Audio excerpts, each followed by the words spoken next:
Blog Talk Radio. 2017. Big Truth. The big talk for you. What up? Shout out Navo King. Big Boo. Me. Shout out everybody. Check it. Hey yo, debate talk 4. You so you can absorb.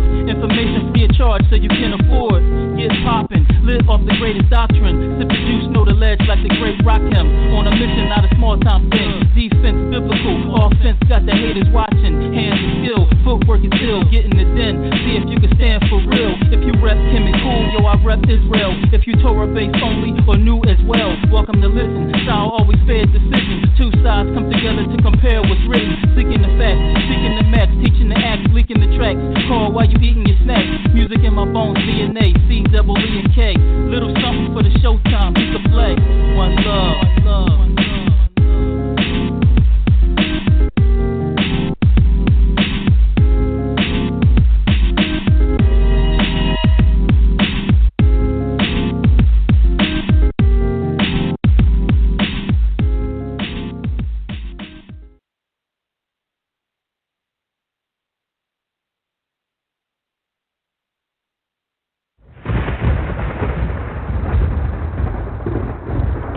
That dial. You're now listening to Debate Talk Radio.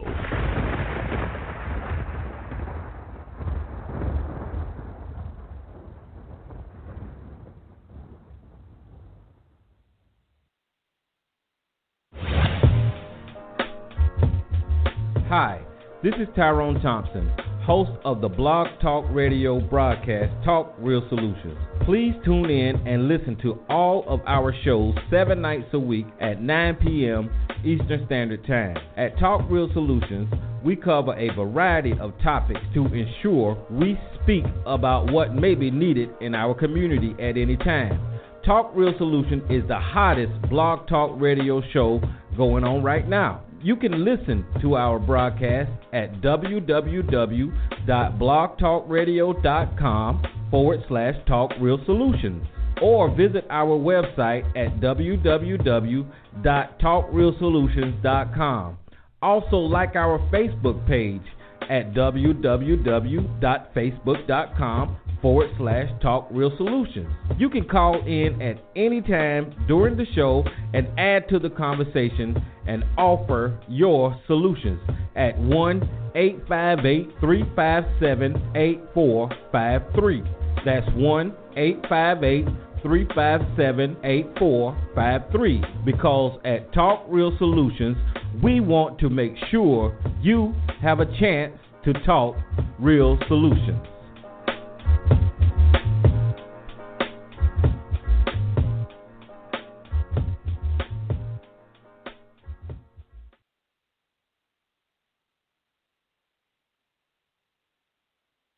Blessed be our Father God and His Son Jesus Christ.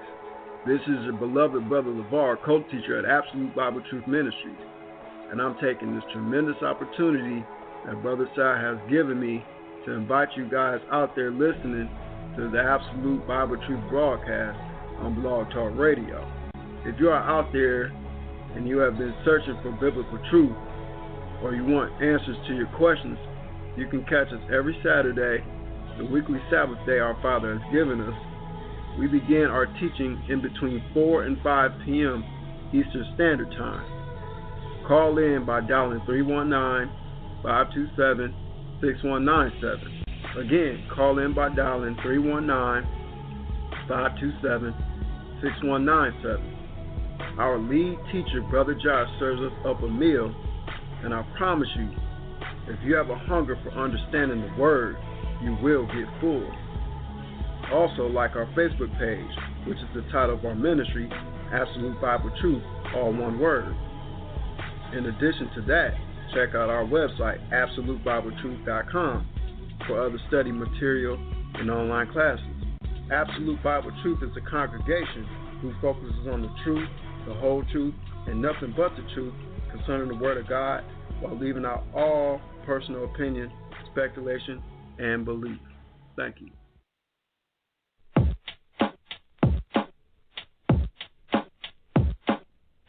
You don't want to miss checking out the most controversial video of the year. Everybody's talking about it.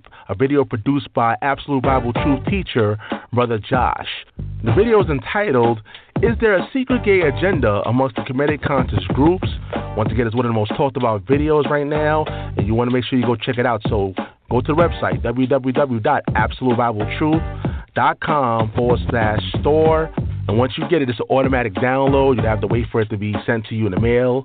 It's an automatic download. So once again, go check out the video, get it fast, and get it now.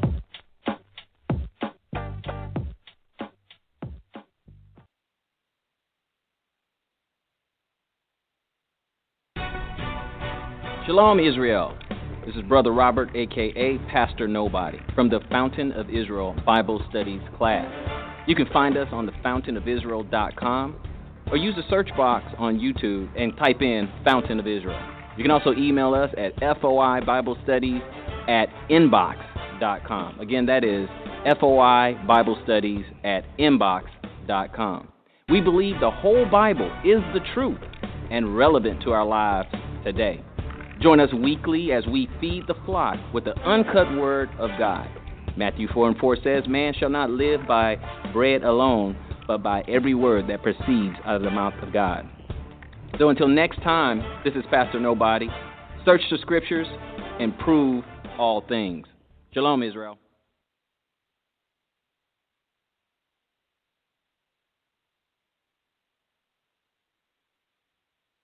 Shema Yisrael, Yahuwah Eloheinu, Yahuwah Achad. Shalom, this is Brother Jason of the Hand of Yah Ministries, where the name of Yahuwah is proclaimed. And I want to thank Sal Showtime for allowing the Heavenly Father to use him and his show, Debate Talk for You, as a meeting place for people around the world to hear scriptural truth. If this show has been a blessing in your life as it has been in mine, send a donation to the ministry and support the work. Keep up the good work, Sal, and may Yahuwah bless us all.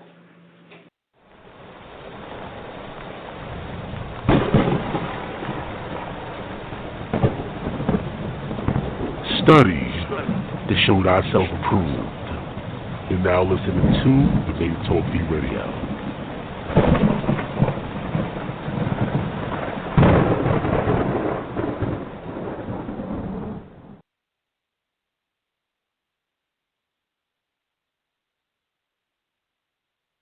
This is Renald Francoeur representing from Atlanta, Georgia.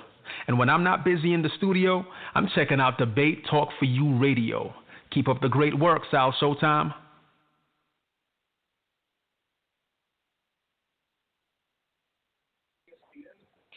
Hey, what's going on, everybody? How you guys doing? Welcome to another show.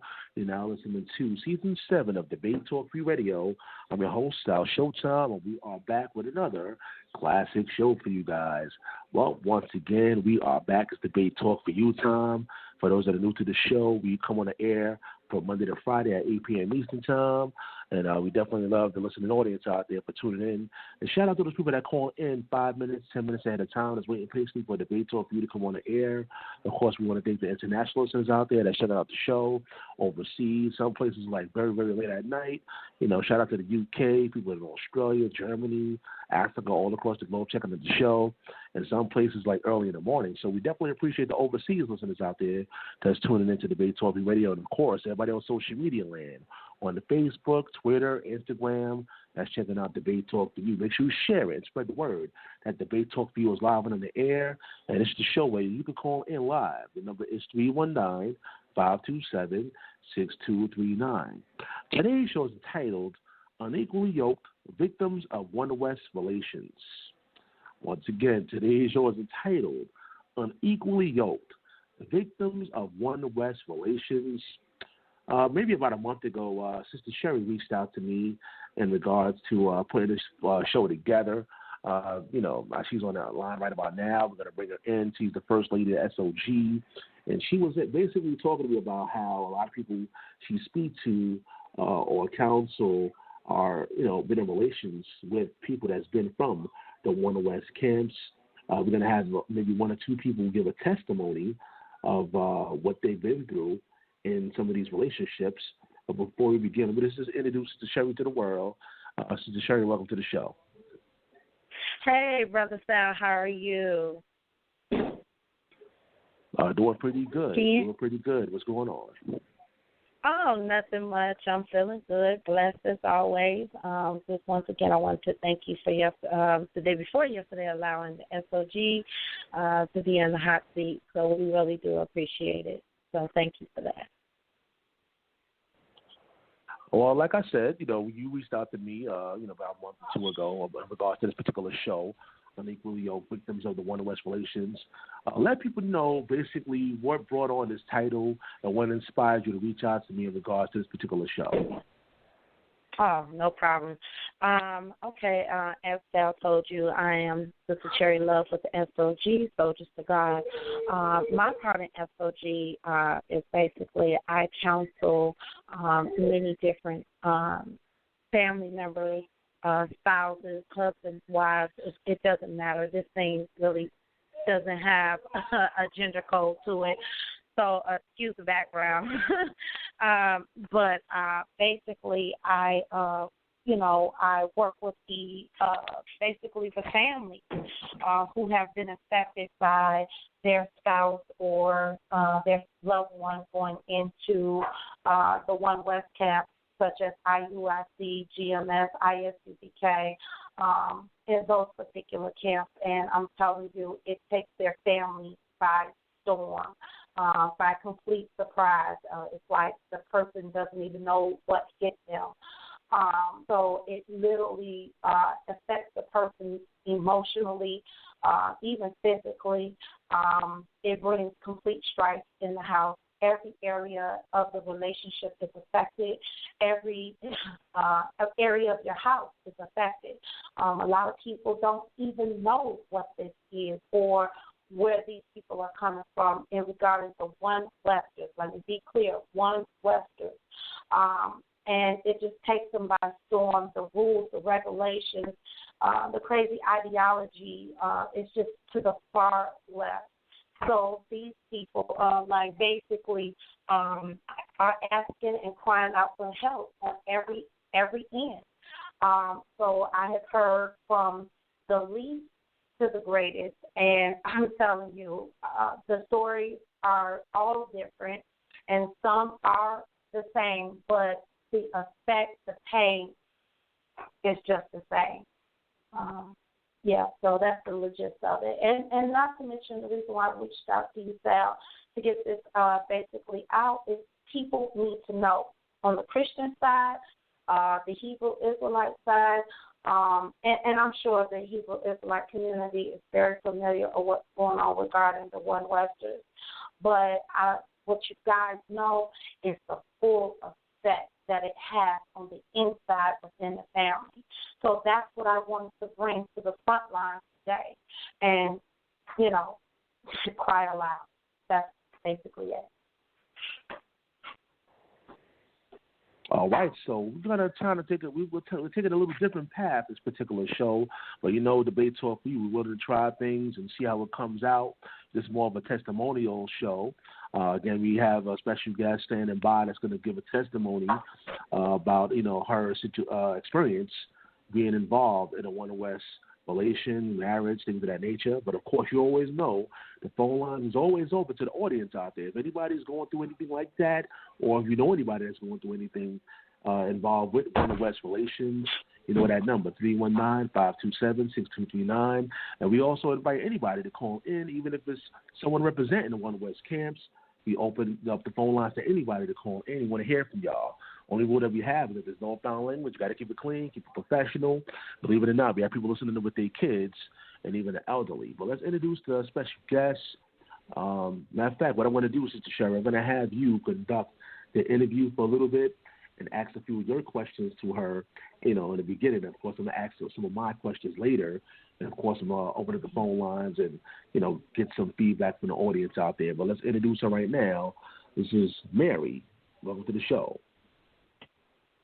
Hi, how are you? Hey, sis, how you? I'm good. Well, welcome to Debate Talk to you. This is Brother Sal, this is Sister Mary. Sister Mary, introduce yourself to to the world. Let's just say it like that. Well, hello, everybody. First of all, my name is Mary, and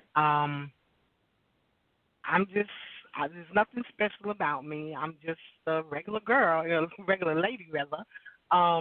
Married, and my husband got indoctrinated into one of the camps, particularly I.U.I.C. And it is extremely devastating. My husband and I have been together for 22 years, and of those 22, we've been married for 12. That's pretty much it about me, But, Sal, you want me to go ahead, or? Yeah, just pretty much tell them, let them know the effect, basically how it was introduced into your family.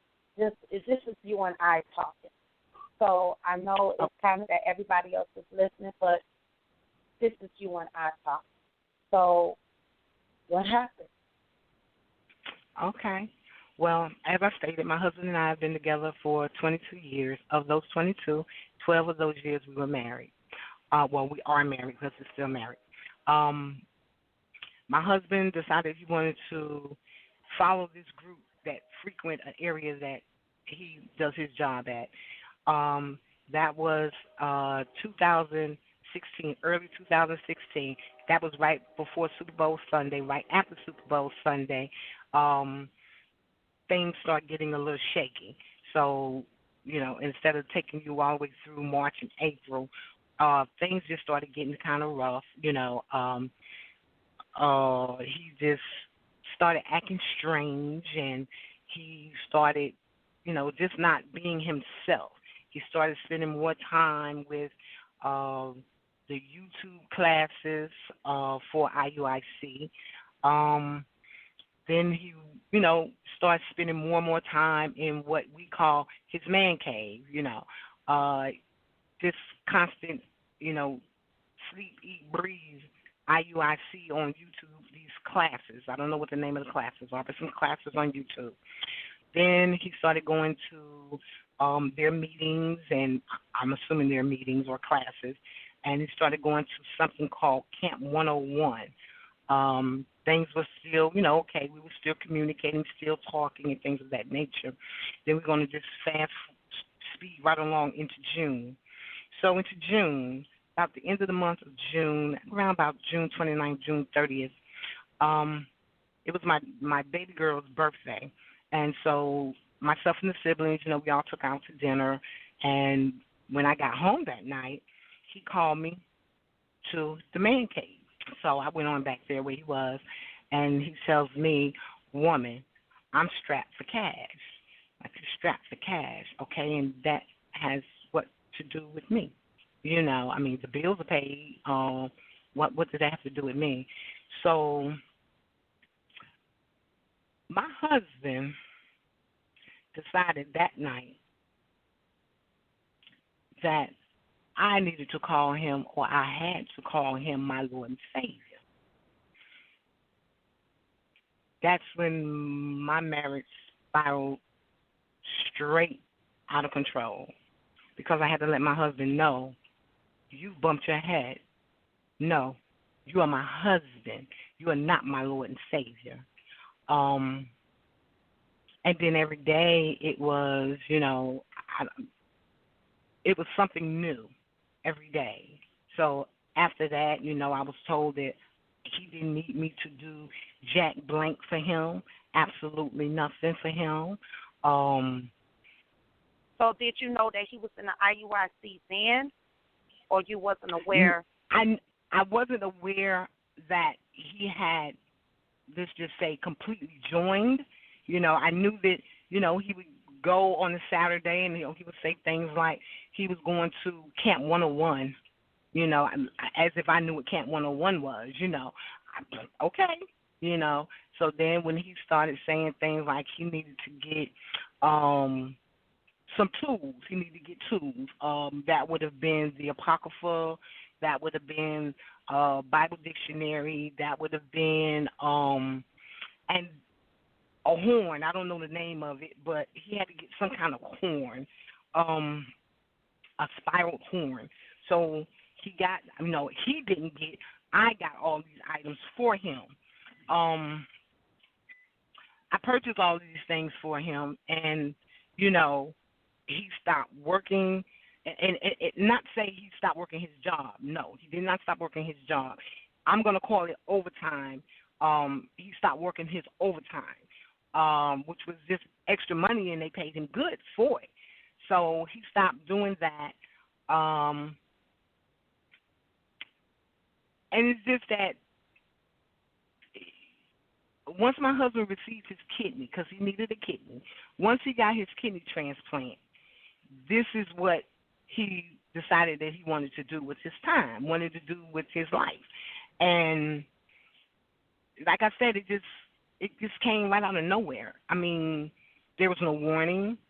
There was no heads up on it. There was no let's discuss it. My husband and I was not the type of couple that we did a whole lot of arguing and fussing and fighting. We didn't do a lot of hanging out and things of that nature. We weren't a perfect couple. No, not by any means.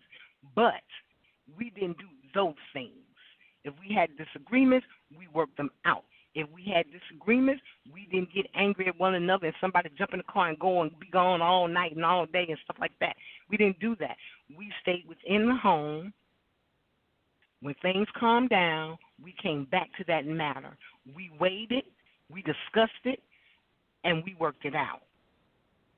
We didn't do that where you sleep over here and I'm asleep in here. We didn't do those things, So and basically what you're saying is, like, when he got with the I.U.I.C, all of the companionship that y'all was doing, everything in changed. Everything changed. Okay. Everything changed. Go ahead.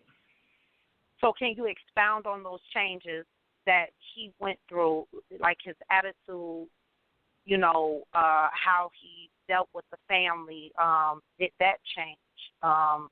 Did it remain the same? Like, what, how was his interaction with the family? Did that stop or did that continue? Everyone could you expound? Everyone was cut off. When I say everyone, my husband and my brother have been best friends for, I know, over about 40 years. He started telling my brother things like he was better than my brother. Excuse me. With the kids, they're all grown. All of the children are grown. He just completely cut them off. My son, everybody. When I tell you everybody was cut off, even his own siblings, his own sisters and brothers, his very own nieces and nephews, his blood, he cut them off, including his own daughter, cut completely off.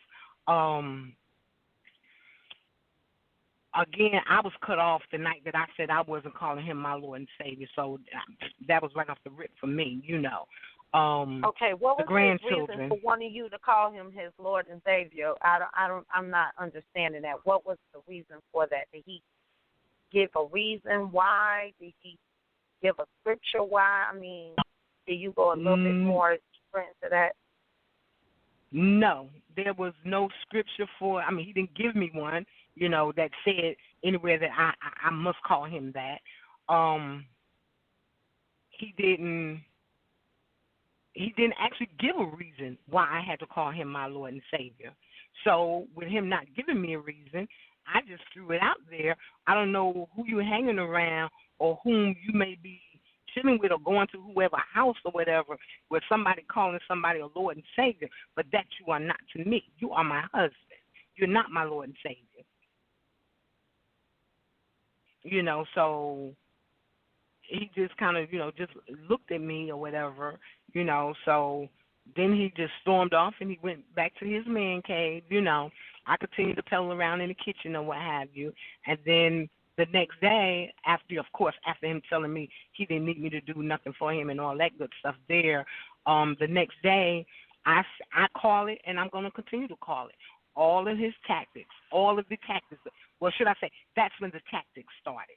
You know, what do I mean? Some people may say, what tactics? The silent treatment. The I can ask a question. It's almost as if, you know, I'm pulling from his toenails through his mouth. You know, he's that much pain to have to answer it.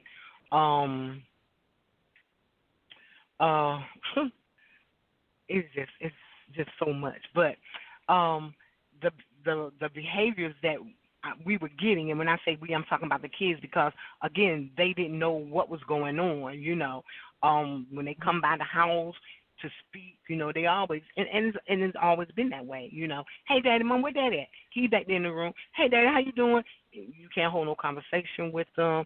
The grandkids go back there, you know, hey, or whatever. Again, you know, it's like doing open heart surgery. You can't communicate with them at all or nothing, you know. So it got to the point where slowly but surely the family just stopped coming by, you know.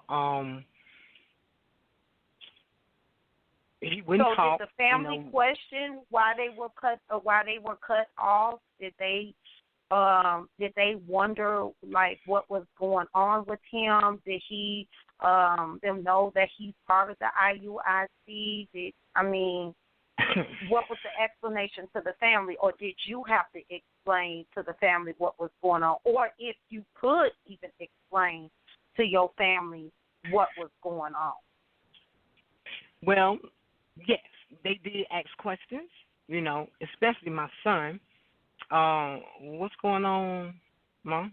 You know, and I'm like, I really don't know, but this is what I do know.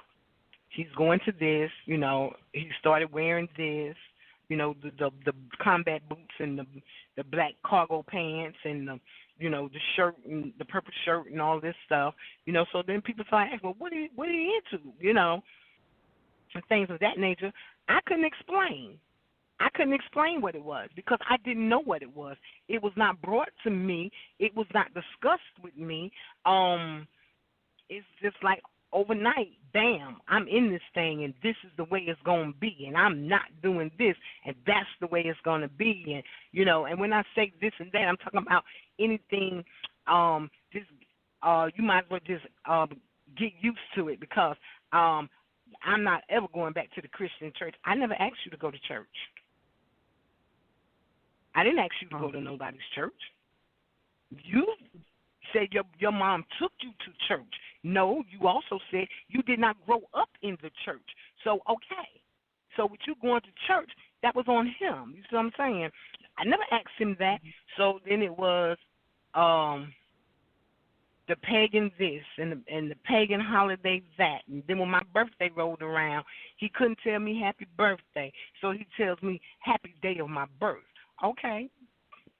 Thank you. You know, but then it was, you know, okay, everything, the diet was changing, and that's fine. That was fine. The diet had to change when he was on dialysis and needed kidney. The diet had to change. So, of course, do away with the pork. No problem.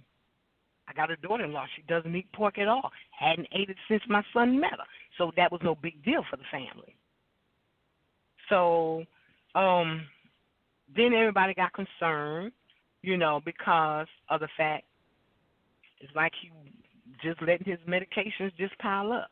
He know he got to take medication. He's going to have to take it for the rest of his life if he want that donor's kidney to keep living in him, to sustain his life. He know he got to take it. Well, you just letting it sit there, all right? Then you come in the house, you so bring he stopped taking his medication? He stopped taking his medication?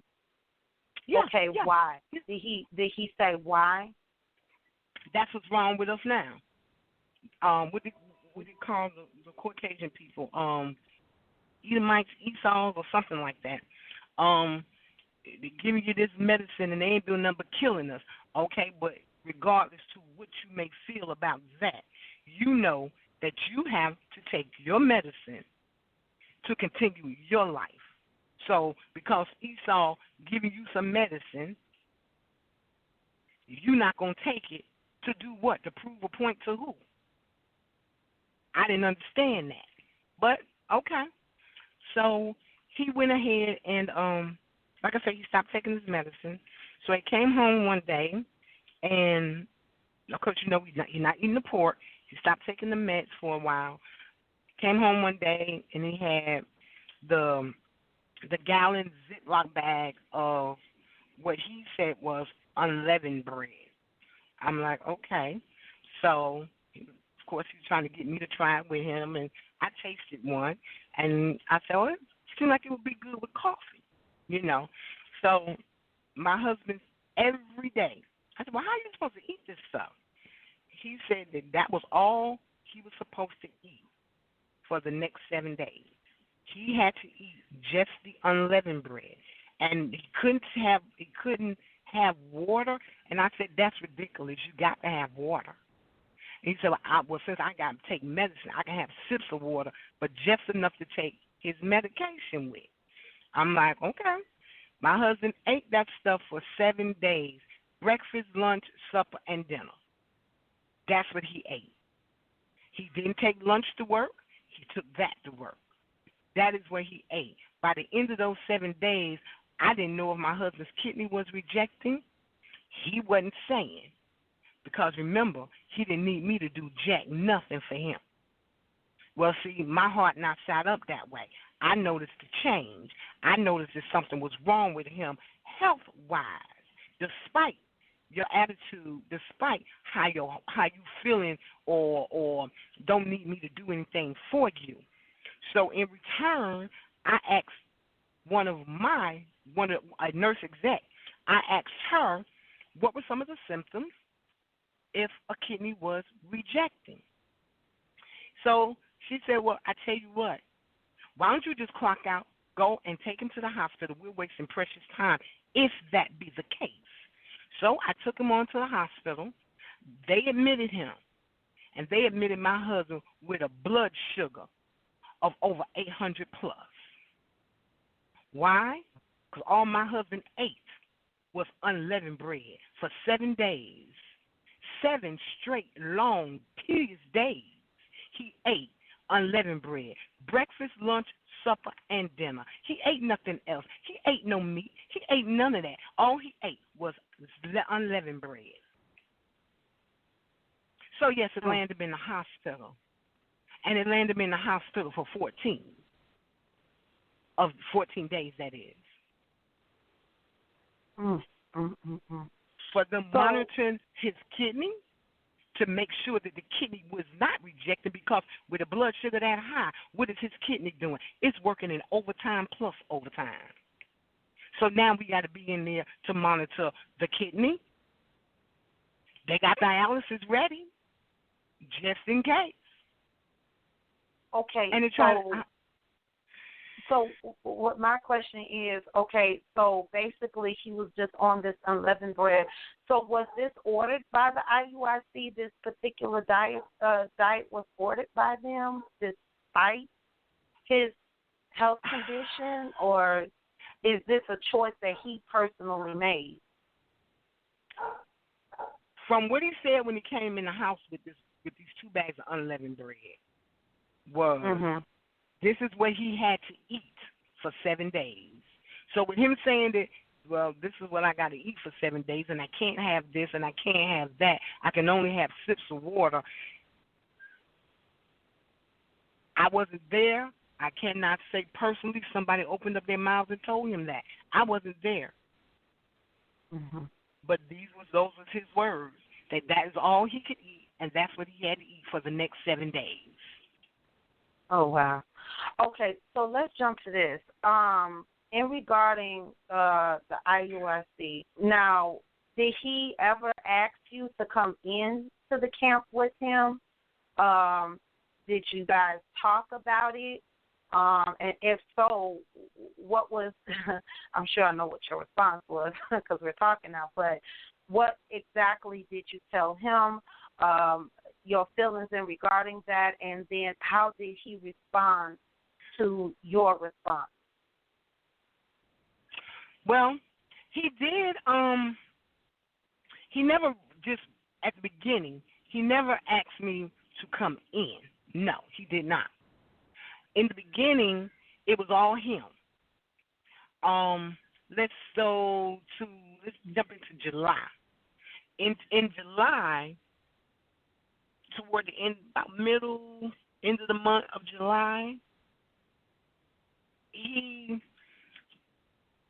we were doing the no communicating. He wasn't talking to me. He was the silent treatment.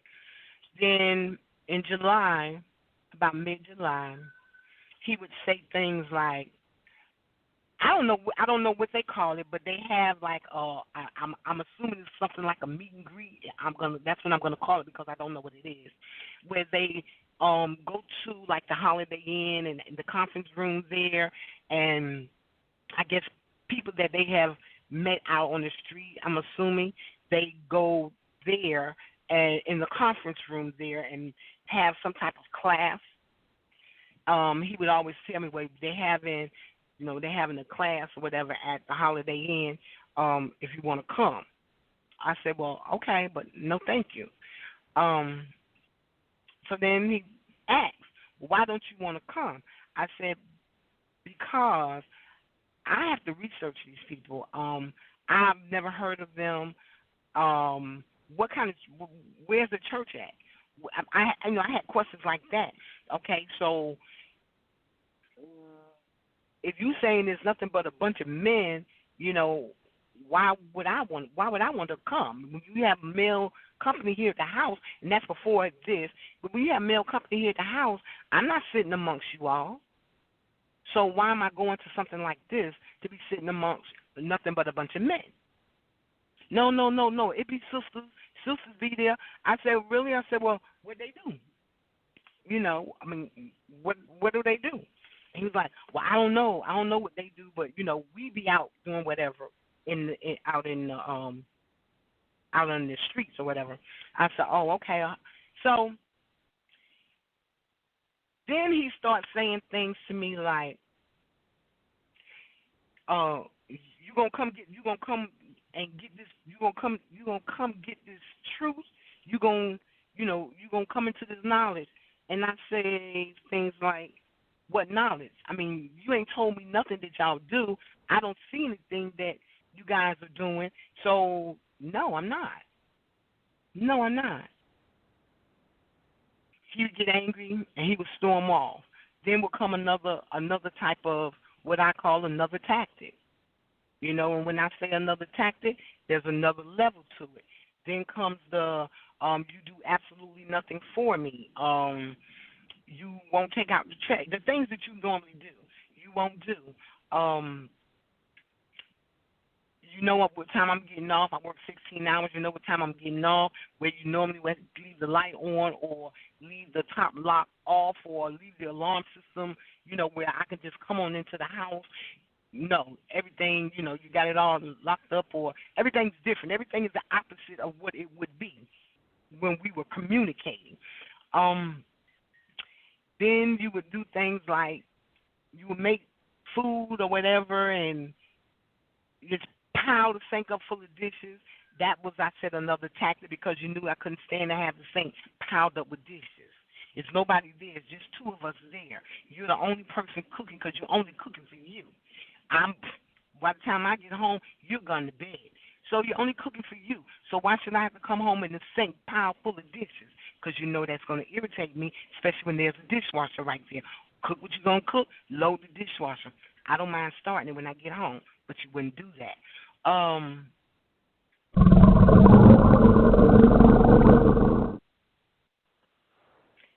Yeah, let me just jump in real quick. Just let you know, Sherry, that we have G.Konsciousness here as well. He's on the line. G.Con, if you have any questions as well, you can ask your questions.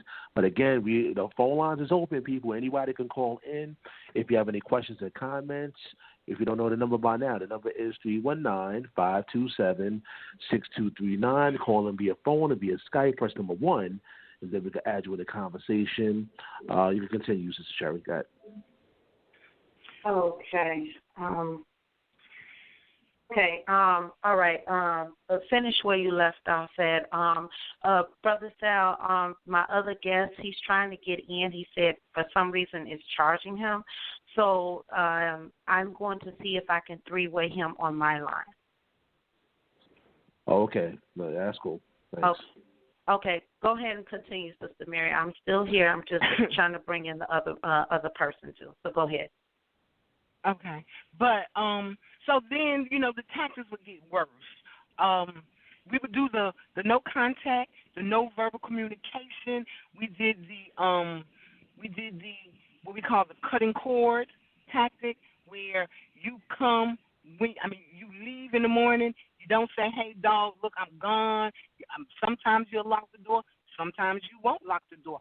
Although I'm in the bed, you will leave the door unlocked. Then you go and you stay gone. Sometimes you got to be up at 6 in the morning. You come strolling in the house at 4 in the morning. Okay, you depriving yourself of sleep. You're looking bad. Everything is just a dramatic change.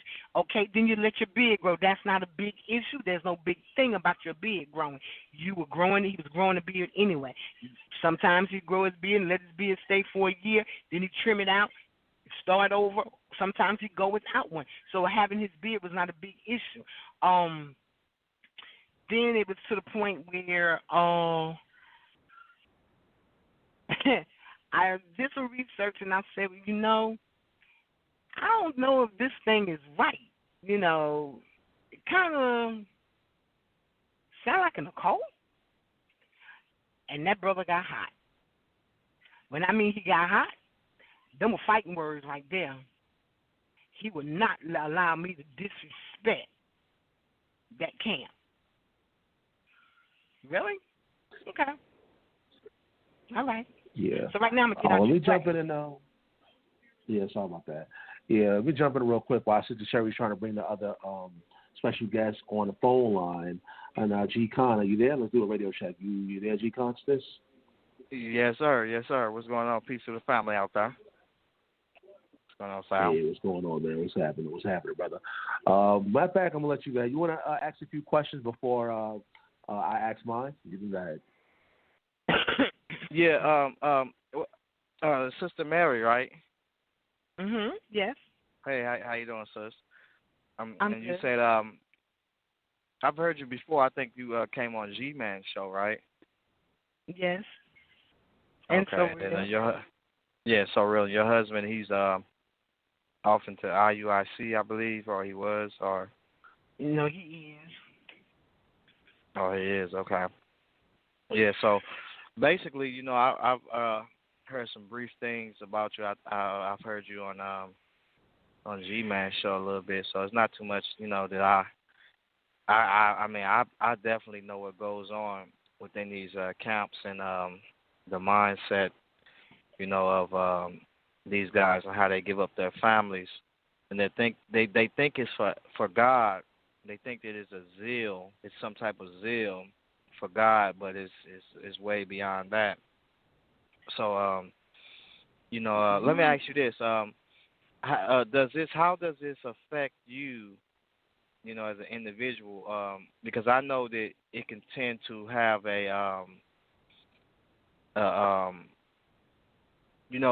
you're dealing with somebody that's just offering the world to you, sometimes the world can also callous the individual.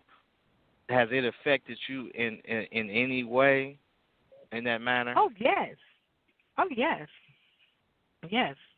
I'm not the same bubbly Mary that I used to be. I got a major transformation going on with me. You know what I'm saying? Do I like to get together with the family? No, I don't. The family get together when they come to me. That's never been me. I'm a cooker. I like to cook. Do I cook? No, I don't. After you kick me out of my house to let some daggone men come move in it, yes, it affected me. It has. Right. Emotionally. Right. And I can sense it. Spiritually. You know, instead of me being able to or coming to the house where I'm going to just, you know, come in, kick my shoes off, and just lay around, just chill. No, I stay my behind at work for another, I work 16 hours a day. I may stay right there for another 3 hours, 3 more extra hours. That I don't mind coming home to my child because I live with my daughter. So not that I don't mind coming home to my child, but I'm still trying to wrap my head around this thing. I'm still trying to understand how my husband wait till he daggone reach almost 50 to get caught up in some foolishness like he done got himself caught up in, not understanding. Thinking you getting knowledge, but you ain't getting no understanding of what you're doing. I am affected. Do I hate my husband? No, I do not. Do I still love my husband? Yes, I do. Do I have healing that got to take place? Yes, I do.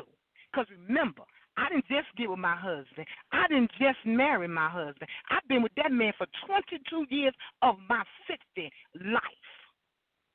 22. So, yes, I'm angry. Yes, I'm very upset. But I love him because I know the person that he is. I know his heart.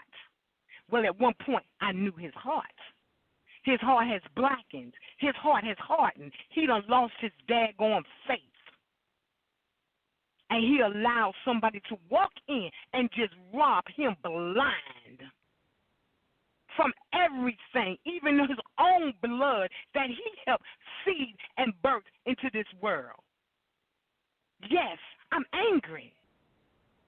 I am very angry. And I said at one point, I told Terry, no, Terry, I'm not angry. I'm just trying to understand it. I lied. I'm damn angry. Excuse me, Sal. Excuse me, audience, but I am angry. Nah, damn is cool. You displaced can me. say you can say damn. Damn is all right. You displaced me. You didn't care whether I had a place to lay my head or not. But I gave you life. Not more than twice. Negro, I gave you life.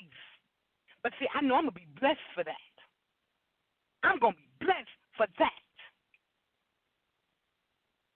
Yes, every time you go take a piss, you're going to think about me. Every time your blood pressure go up, Negro going to think about me. Because I have time. I invested. I stopped doing things so that I could take care of my sickly husband. I stopped. I did. Didn't nobody have to tell me to. A nurse came and trained me how to do home dialysis that I didn't have to do. I didn't have to. They got places where you can go to the center and them people get paid daggone good money to take care of your sick tail on a darn machine. But no. You said to me, my husband said to me one time, and that was all I needed to hear from him. You can tell me everything you can about the patients and your job and what you do there. But can you tell me anything about the machine that I'm on? That thing touched home. That thing touched my heart because I knew then my husband needed me. For 4 hours, 3 days a week, that man needed me to be beside him. It over. He and I talked it over. He went and he talked to his doctor, and his doctor said, you would make an excellent candidate to do home dialysis. Whether we worked all day long or not, when we got to that house, he would put himself on the machine because he knew I was walking through the door in the next 5 minutes. He put himself on the machine, and then I'd sit there and we watch him, or I would watch him and watch TV, read a book, do a puzzle, whatever the case is. And then I have to get him off of that machine. Then he needed to be monitored for an hour or maybe 2, depending on how rough that dialysis treatment was on him. Not on me, but on him. Not to talk about the time when he got up, pulled the dialysis cord out of his arm. He bleeding out on the floor. I just had surgery on my foot. I couldn't put pressure on it, but I had enough to go down that hallway and notice that scene was wrong. Something was in the hallway and it had no business being there. How did it get there? So I'm scooting around on a daggone chair. To get in the room is a doorway, and he's stretched out on the floor, bleeding out. Not no little drips of blood. For anybody who know about dialysis, this thing is running straight through your heart, baby. You is pouring blood. Then I got to call somebody to come and help me because I can't help you. Only thing I could do is get down on a pillow. Get a pillow, throw the pillow on the floor. So I can kneel on the pillow, because if I kneel down there in the blood, what happens to a woman who can't get up because she got foot surgery? I'll be stuck down there too, and then I'm going to watch you die right there. But that ain't what happened, because my God said, no, not today. That's not going to happen. We had one of his best friends. Don't worry about the door. I'm telling him I got to get to the door to unlock the door. Don't worry about the door, and I'll come tomorrow and fix the door. Not just him came. His whole entire family. And that man came to my house running like 90 going north with a towel on. But you can say you better than him? How many times have my husband rushed to somebody's aid? None. None. But everybody rushing to his damn aid. My mother said it so perfectly.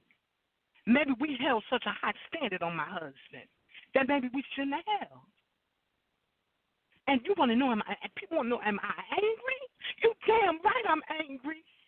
Yes, I am. I'm angry. I'm hurt. I got enough in me. I can do any damn thing. And people want to know, am I angry? Hell yes, I'm angry. Because these Let me give you 2 seconds, Mary.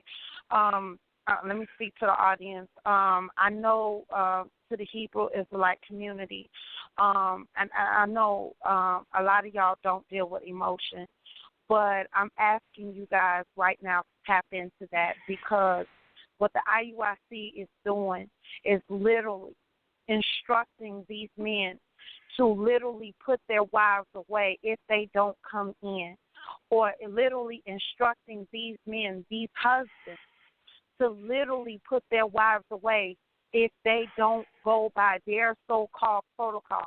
Now, all of us on here, and I believe I'm praying and hoping, that does know what Jesus said in Matthew 19, verses 8 and 9, when he was addressed about the letter of divorcement. And Jesus clearly said that there's no grounds or no grounds for divorcement other than fornication. And however, I.U.I.C has ignored that. They're literally ignoring the scriptures, ignoring what Jesus said, and we all know that that is completely wrong. And as you can see, the result, ignoring what Christ said, ignoring the result of what God set for marriage. So please have compassion on this particular part, because she's not the only one, ladies and gentlemen. She's not. I have talked to more than 100 people, probably more than that are reaching out to SOG. Every day we get somebody new that is going through this very exact same thing out of the clear blue sky. Don't understand why. Don't know the reason why. Can't really put a pinpoint on it. But their law, or should I say their word is law. Their instructions is the right way according to them. And we all know different. So this is the exact raw result of what happens when this particular confusion comes in between a marriage. Remember, let's go back to Matthew 19, verse 6, where it says, what God has joined together, let no man put asunder. Well, that's being violated right here, ladies and gentlemen. It's a clear-cut example of what confusion can cause. So I'm just asking you to bear with her. and just know that this is real life. This is a real marriage that has been destroyed. You be the judge. Go ahead, Sister Mary. Go ahead and continue. All right, before you continue, Sister Mary, I'm going to give you just a few minutes. Once again, the show is called Unequally Yoked, Victims of the One Arrest Relations. For those who just joined in, we have a lot of people on the phone lines right about now. And again, we open up the phone lines to anybody to call in. You know that number is 319-527-6239. If you've been a part of this situation, feel free to call in. If you're actually a part of the camps, whether it be I.U.I.C, I.U.I.C, and, we welcome all people to call into the show and give your perspective on it. And if you're not having a bit of a relationship and you are, on the other end of it, of course, you can call in as well. Again, the number is 319-527-6239. But I do have a brother. I'm going to get back to y'all, but I do have a brother that just called. I believe his name is Scotty. Let me bring him in. Scotty, welcome to the show. Peace, everybody. What's going on this evening? Man, what's going on, man? What's happening? What's going on? Peace, yeah, you were telling me behind the scenes. You said you were a member of the I.U.I.C before. Is that correct? No. I said I almost became a member. But this how it went. Mm-hmm. Yeah. I was. I understand exactly. I think her name Miss Sister Mary. I understand exactly what she's going through. Not only another thing I.U.I.C teaches, it teaches you to have a stony, cold heart, man. And that's the God honest truth, man. Well, I'm gonna give you a little scenario. New Year's Eve, me and my wife were chilling. I pull out my smartphone. I watched their YouTube videos. It crushed me when I saw my wife. She asked me to stop watching, and I lied to her like I was gonna stop. I turn around, I look up, I'm watching the video. She's standing behind me in tears, cause she sensed the spirit of them guys. And like I said, I almost joined that group until I sat down and started reading, following up behind them guys, what they were throwing up, all falsehood, man. All falsehood. I just wanted to share that with you guys, man. Hey, LaRon, I'm friends with you on Facebook. I'm Scotty, man. I don't know if we don't know each other, but matter of fact, I think which Scotty is this? Is that? I think I'm from Mississippi, man. I inboxed you a couple of weeks ago about something X, but anyway, back on the subject. I'm looking you up right now, though, brother, because I want to. Yeah, I thank the Most High for not giving me that stony heart, like those guys did, to listen to my wife. And I pray that Sister Mary's husband come around, because it's all falsehood, man. It's all false. And my wife right beside me, and I'm trying not to tear up and stuff, man. But, I Is your name Scotty? Exactly is it Scotty Brooks Sr.? Right, that's me, man. That's me. Okay, gotcha. Peace, brother. Yeah, definitely. Yeah. Friends on Facebook. I'm so glad you did. Yeah, but now, like I said, they almost got me. Yeah, Scotty, I want to keep on the phone lines for a second because it's important that we hear from our brother's perspective as well. You know what I mean? First of all, give us the real time when this happened. Like, how long ago was this that this almost happened to you? How long ago was that? I came in the knowledge of the Hebrew Israelites, about 2 years ago, right? And I got a barber, you're like, man, check these guys out. They be dropping some. And I think LeVon kind of helped me out, too, because, it's black supremacy. That's all it is, man. These guys used to be a part of. That's all it is. These guys used to be a part of the Nation of Islam, man. Yes. Some of these guys been locked up. Yes. That's all it. They mad at the world. That's all it is, man. It's That's a bunch of hate. That's all it is, man. That's what it is. So what was it at that time that was catching your attention? What was it at that time that they were saying that was catching your attention? Like the order, like the order they had the guys, and I was like, wow, I'm a young guy. I'm only 30, so I never really know. I don't really know the history of the Nation of Islam. But once you get to doing your research, man, you be like, these guys are like the Nation of Islam, man. White, black owning, nobody else can come in. It's only us. You know what I'm saying? And that ain't what the Bible's telling. That's not what the Bible's saying. No. Now, when you were making I some think, changes, I guess. Yeah, I'm sorry about that. Go ahead, G.Kon. Go ahead. Yeah, I think that the brother is correct. But what happens, how they get us is, because as I was once affiliated in it too, is they have a strong brotherhood. I mean, really strong. And so when you look at the Christians and we're divided like we are, or those who are believers, whether you believe you're not a Christian or something else, we're divided. And so when the I.U.I.C come in or these camps come in, they have this strong brotherhood, and plus not only that, when we look at society today, we're dealing with a lot of racism within, also in the church and also outside of the church. And so the best thing that we see that they see that's best for them is I.U.I.C, the brotherhood, the marching, the different tactical things that they're doing with the scriptures, and so all of these things is what causes these people to join to this radical group, or this group that's just so outspoken, and so I think that's what captivates people a lot, is that alone.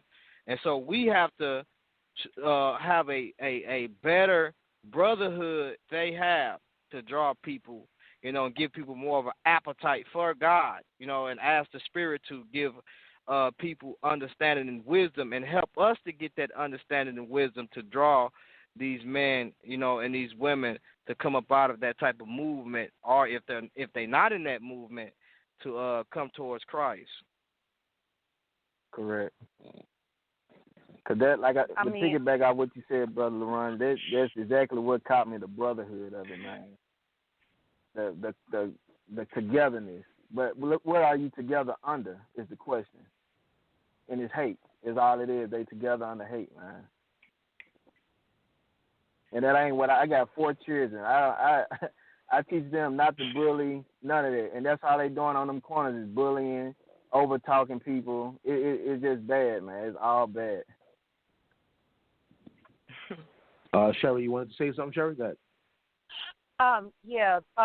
Well, the list of things, and yes, this affects not only just the women, it affects the men as well as the children. But the list of things that they're doing that they don't want people to know is that really, even if the husband and wife does come into the I.U.I.C, they will be split up regardless. So anyway, what I recently found out from a sister's testimony, and I'm still dealing with her, and she's not ready to come forward due to she just recently came out. So I just got her a few days ago. What was told to me quite a few times was a husband and wife can come in and they join the I.U.I.C. They don't acknowledge the marriage that's been done in the Christian church, or say, for instance, if you went before a judge, they would call that a worldly marriage. And then what they would turn around and do is say, well, brother, tell this woman that you divorced her. I think it's either 3 or 4 times. And then they'll become 3 times. I'm sorry. Thank you, Sister Mary. 3 times. And then what will happen is that man, it's left up to him if he wants to take that particular spouse that he was already with, or he can choose a different woman in the so-called truth, push for that man to take a different woman. And so once that happens, he's married off to a different spouse, and then that woman, which was the wife of that original man, is married off to a different man. And the way that they do this is called meet and greet at the Passover. And basically they'll tell all the women to come up to the stage and tell their so-called qualities, basically almost like an auction. That's the best way to put it. And the man would choose that woman, and then I guess the courtship begins from there, and then if they're married, then they're married. here's another question that I was wondering, and a lot of other people are wondering: is Nathaniel a licensed bishop to conduct the marriage? We don't know. So are these marriages even legal, or are truly ordained marriages? I think not, especially if he's not licensed. But, yeah, that's what's going on, not to mention the other half, which is, they're asking for IDs, the Social Security numbers, the copies of marriage license. Why do you need this? People's tax information. The insurance policies. They just recently put out a video on February 21st, 2017, how to rewrite your will and put the I.U.I.C as the beneficiary. So if you're in the I.U.I.C, your family gets nothing. Your children get nothing. It all goes directly to the I.U.I.C, and they disperse as they see fit. Because they can't don't want to give anything back to your worldly family. To the world, right. According to them, because your family is considered apostate. So I don't see how this is biblical. I don't see how this is biblically correct. But this is what they're doing, and they are, we don't want to talk about these things. And, okay, but this is going on. So we're removing the rug and look at all the dirt, like, basically. And it's not dirt as in slander that we're here to slander, but we're here to point out what they're doing. Underhand, and literally they look good on the outside, like the brother just said. They look so good on the outside, but I'm telling you, ladies and gentlemen, and if these men, and I think LaRon would probably definitely concur with me, if these men raise a good question regarding scriptures, those men are made to look like they're rebellious or belittled. Completely mocked before the congregation. And they are. And they are. They are. They are completely mocked. It's been plenty of nights that I've come home, and it's been plenty of nights that I've come home from work, and my husband started out watching a video and drifted right off onto sleep. So when I come in, the video is still going. And I even told him, because I pointed the cat out, the guy with the glasses. I told him, I said, that cat right there, I don't even like him. I don't know nothing about this man. I said, but just to hear him talk, it's just something about him. I said, now, I came in and literally sat and listened to them mocking a gentleman about his wife. I mean, come on. I'm like, and that's, what, are they supposed to be righteous? I mean, what the problem is here? I don't find that to be funny, And then even when my husband was in the hospital, I don't know this man's name. I've tried not to get to know any of them, putting that out there. I've tried not to get to know any of them because I choose not to know them. But while my husband was in the hospital, they were talking about, with them being down at a function that was going on at one of the parks. And he says, yeah, did you see the crazy lady come up there? How you know she crazy? For as far as you and I and the world know, she may have thought you was the crazy one because you're the one out there with all this loud yelling, screaming, and hollering and carrying on, talking about you getting somebody's attention. You being bold as a lion or whatever they call it. No, you're being arrogant. You're being just deceitful. I mean, you're being wicked. Why does she have to be the crazy one? You're in her area. She didn't come to you. It just does not make sense to me. It does not make sense to me.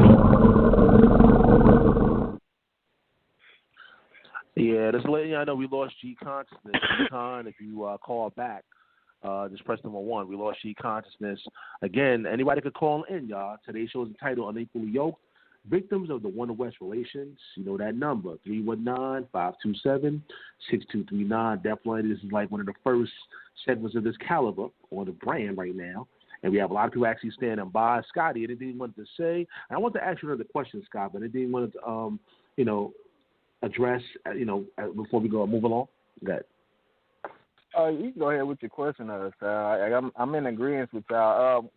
I just want to say, make a quick comment though.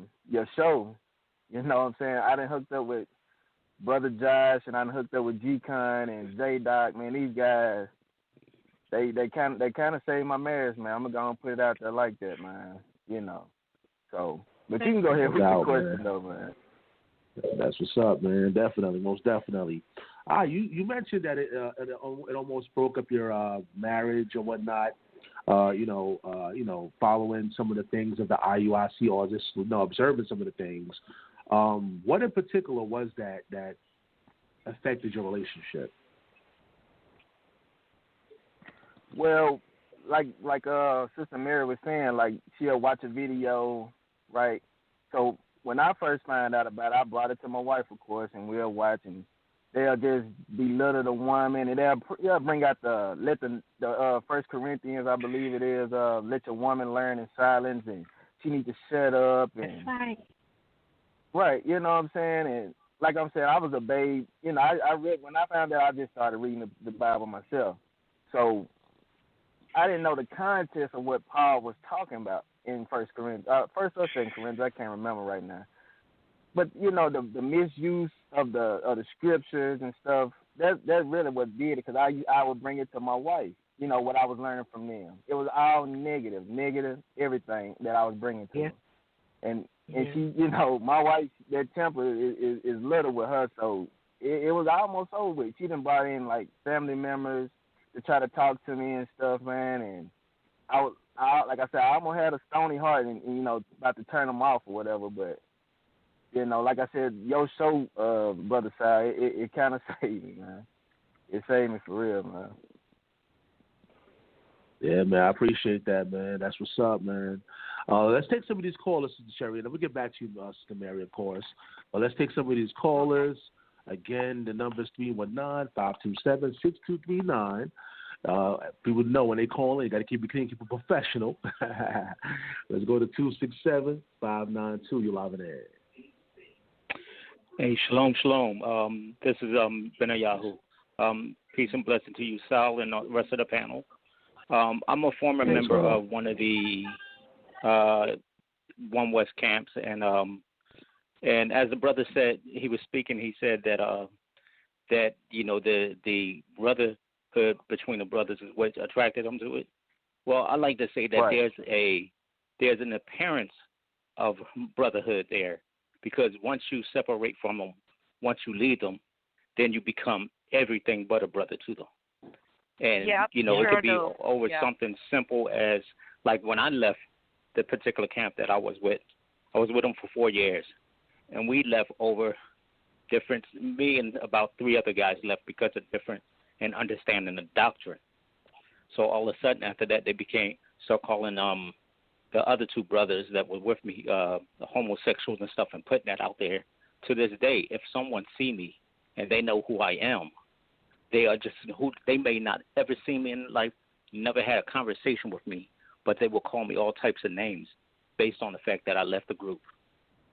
And as far as I feel sorry for the Sister Mary, because also I've seen a lot of sisters go through what she's going through, but I've seen just as many brothers as well. So brothers go through things because they got this doctrine that sex is marriage. And if they lay with a woman now, they might have just met a woman at a club, and just because they lay with their sister, all of a sudden that sister is their wife. They can't leave them. Now they stuck with somebody they don't even get along with, they don't like. It's a horrible thing, I'm still in the Hebraic faith. I'm just not with a camp. I do all my studying mainly on my own, just me and my wife. And I'm fortunate that my wife, when I met her, she was following I.U.I.C. She hadn't become a member yet, but she was following them. And I was happy that I was able to get to her before she got caught up in that mess. I praise the Father for that. Oh, goodness. Yeah, man, that's deep, wow. brother. That's deep. Yeah, that's deep. Yeah, go ahead, Mary. You want to say something, Mary? Go ahead. And see, and that's the reason that I'm so glad that and it was just by chance, I was just going through it, and, I could talk to my mom about anything, and it was, but sometimes, you're going through things in your marriage, and, people, they hear you, but they don't quite understand. They don't quite get it, It's, okay, well, your marriage ain't the only marriage that ever went bad, baby, that type of thing. And I don't even know who the guy is. I can't even remember what his name was. But So Real did a podcast because G-Man was out for some reason. And I want to say it was the Podcast 23. It may have been. I'm not absolutely It was 23. sure. It was 23 or 24. Okay, so it was one of those. And like I said, So Real hosted it. And there was a gentleman in the comment section. I was just kind of, just following along and watching. So I was looking in the comment section. And the brother said that his wife was divorcing him for the I.U.I.C. And at that point, I made the comment to him, and I told him, don't feel bad, sweetheart. My husband's divorcing me too. And I think I went into a little bit of the ordeal then.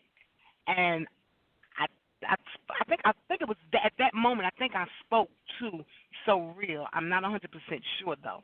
But it was during that show that I first came and shared my story with somebody because, see, no matter what anybody say, I know there's plenty of people out there that may be listening. You don't like what I'm saying. There are plenty of people out there who are listening. She's lying. She's defaming us. She's doing all these things. She's wicked. She's hateful. She's a whoremonger. She's a bad wench. I've been called these things. I've already been called these things, so these things don't bother me. They don't bother me. No more can be done to me. I will bend, and I will bend. But Lord knows, as long as I stay strong in my faith, I will not break. So that can be counseled. However, I know that there are more victims out here. And yes, I'm calling us victims. I am. There are more out here, so many. There are even some within these camps that are so in such a dire need and desperate need, they want to get out, but they are afraid to leave. You got some that's scared to stand up and say, hey, look, this is happening to me. Right. But you can't. You can't. You are being abused. And you got to tell it to somebody. Go ahead. Go ahead, brother. And the way they get you, you know what I'm saying, from my time watching them, they get guys that out of work, because I guess in some kind of way they take care of them. They feed them. They put an arm around them. And them guys get, I guess, coddled like they're grown men. And that's why they don't stand up to them. They're scared. You are absolutely right. Because when my husband came to me, to tell me, after everything and all of their so-called tactics were used on me, but he just couldn't get me to break. He couldn't get me to convert. He couldn't get me to do none of that stuff. Well, brother, you got to get rid of her. What my husband did, he came right on to the house and nicely looked me in my face. Actually, he sat on my bed and looked me in my face and told me, excuse me, guys, the train is going by in the background, but he actually looked me in my face and told me, I need you to move out because there are some brethren in Atlanta that want to move in. And I said to him, I have a few other choice words, but I said to him, wow, Okay. But I stayed right there. I stayed there. But I knew what would be next. And I'm not trying to catch a case for nobody. But I know, had that man, after all these years, had he joined his hand at me, y'all have been reading about me. Because I had that much built up in me that it wouldn't have been nothing for me to lay him down. And at that moment, when I traveled to my parents' house and took not one but two guns there, spirit got on me. And it bothered me, and it bothered me, and it harassed me, and harassed me. But it saved me all at the same time. Because that spirit told me, take the guns out of your house. And I kept ignoring it because I was getting ready for work. And I was running late. I got my food and everything, had standing in front of the front door. I'm putting the alarm on. And I don't know what I did. And I dropped everything that was in my hands. I dropped it. Well, now I can't leave this food laying in the middle of my floor. So I got to put everything down, clean up the food. But the whole while I'm trying to get all this done, this spirit started telling me, get those guns out of your house. So I just stopped. I cleaned up the food, but I never did pick up anything that I had in my hands at the beginning. I didn't pick none of that up beside that food. When did what I need to do with that? And I then went to my bedroom and I took two guns out of my closet, put them in my car, and I drove them to my parents' house. When I pulled up and my mother came outside, and as I was getting out the car, I just broke down. My father got the guns and he locked them in his gun safe. Nobody got a key to that but him. So I wasn't worried about the weapons. So my daddy asked me, baby, are you scared of him? And I told him, no, I'm not afraid of him. Not knowing until I was talking to Cherry one night. Not knowing. Y'all, did I take the guns out the house because I was afraid I was going to kill my husband? See, at that moment, the devil is busy as hell. Because the devil came in. Because what you're doing is like a succubus. You're trying to drain me of all my positiveness. You're trying to take all my positivity. You're trying to mess with my spiritual faith. Now you're trying to touch my soul. And I was determined, you can't have that. You cannot have that.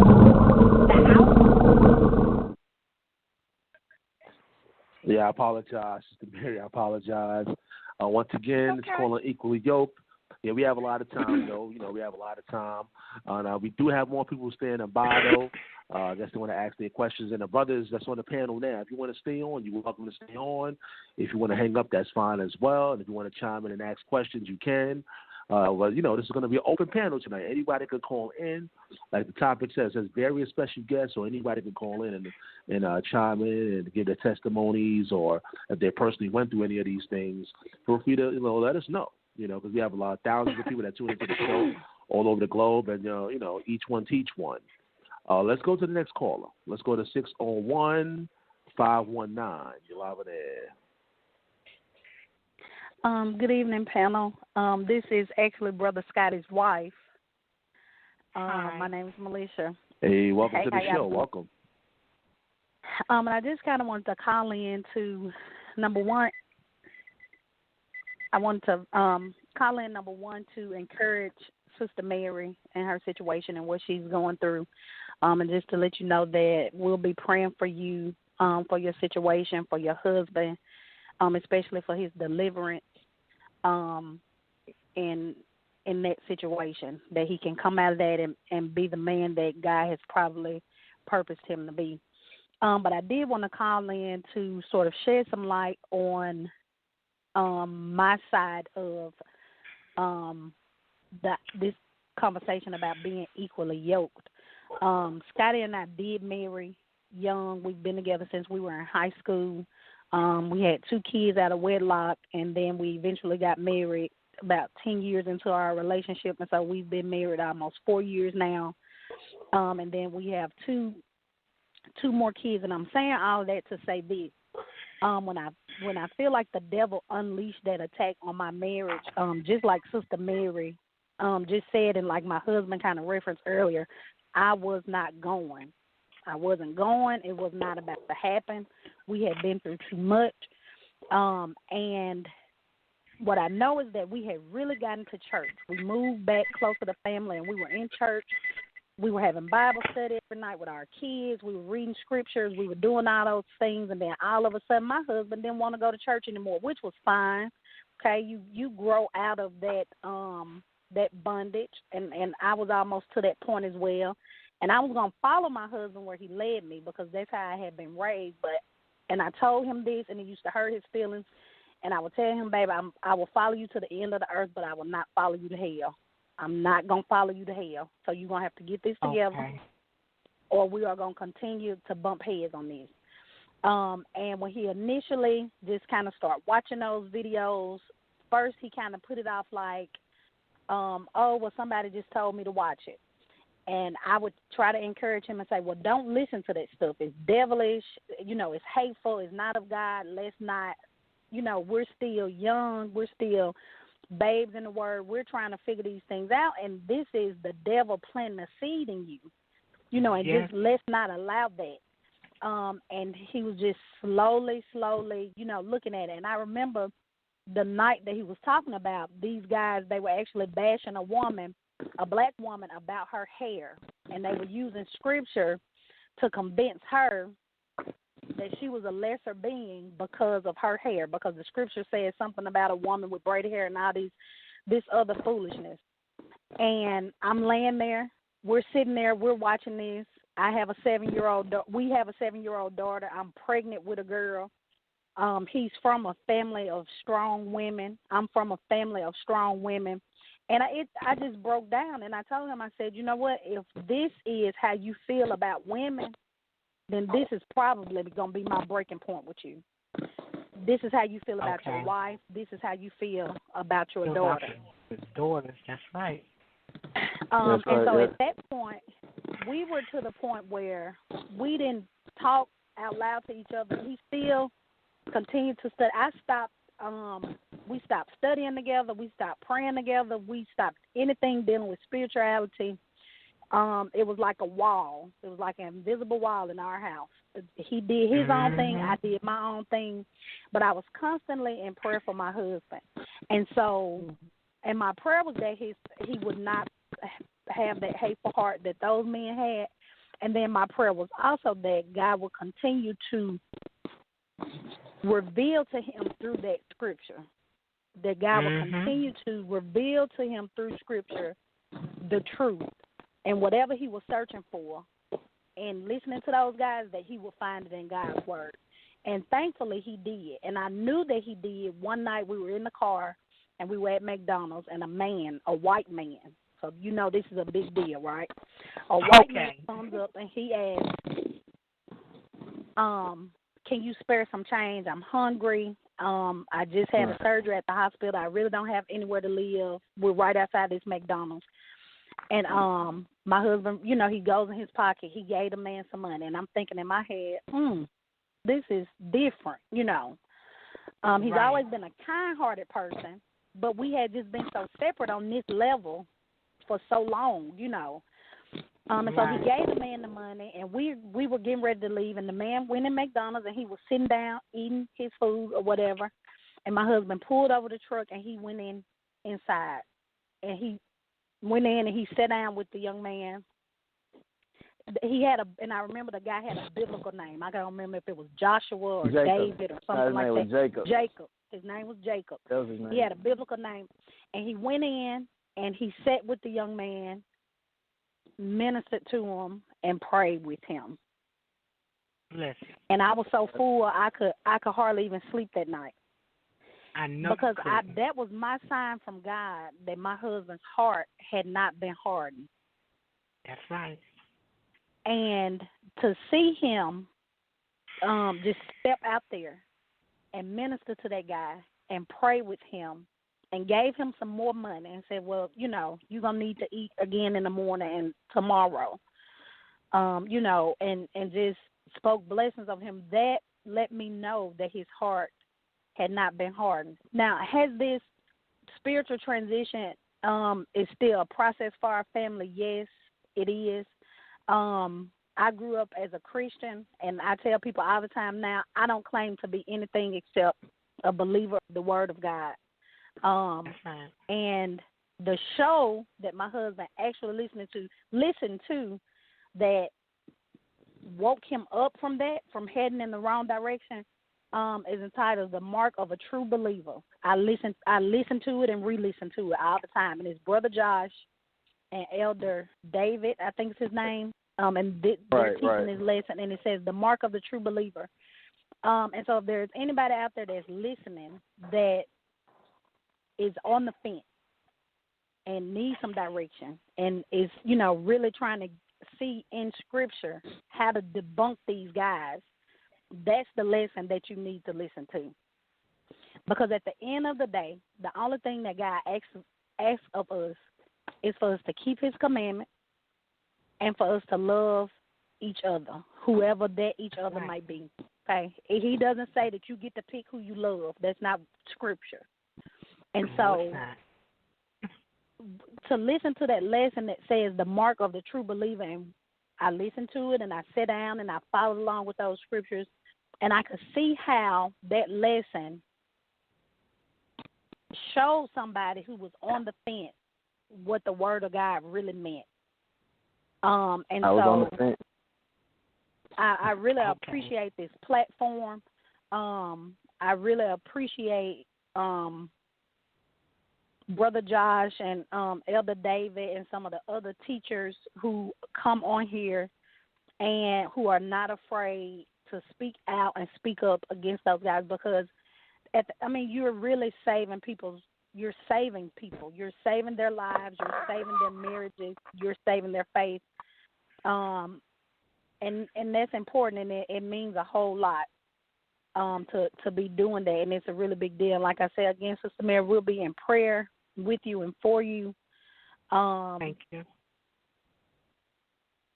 And so I just wanted to share that with the panel tonight, just to keep everybody encouraged. Thank you so much. And I tell Scotty Thank all you. the time, I don't necessarily enjoy the debates. I really enjoy the lessons. And this was one thing that I noticed about my husband. It was always an argument, and my attitude was, I'm not going to argue with you about Scripture. So even when I was swallowing pride and he would say, let's sit down and read together, I still always just felt like he was mad about it, And it was almost like a shock to me, to the point where now I'm still like a little PTSD behind it. Like I don't even want to listen to the debate. Like I'm not even at that point where I can do that, because I'm like, well, why they so mad? Why they gotta holler? Okay. I'm still just not even, and I enjoy listening to the lessons and some of the stuff like this panel discussion. Like I can handle this, but just that angriness, the resentment, all that hatred, and I just praise God that he was able to give me that discernment, that I wasn't weak. There's been times in our relationship that I have been completely weak for my husband, and whatever he said went. And I'm glad that this was not one of those times where I just fell up under him like, okay, yeah, let's do it like you're saying, because we would be completely lost right now. Our family would be completely lost right now if I had done that. Yes. Wow.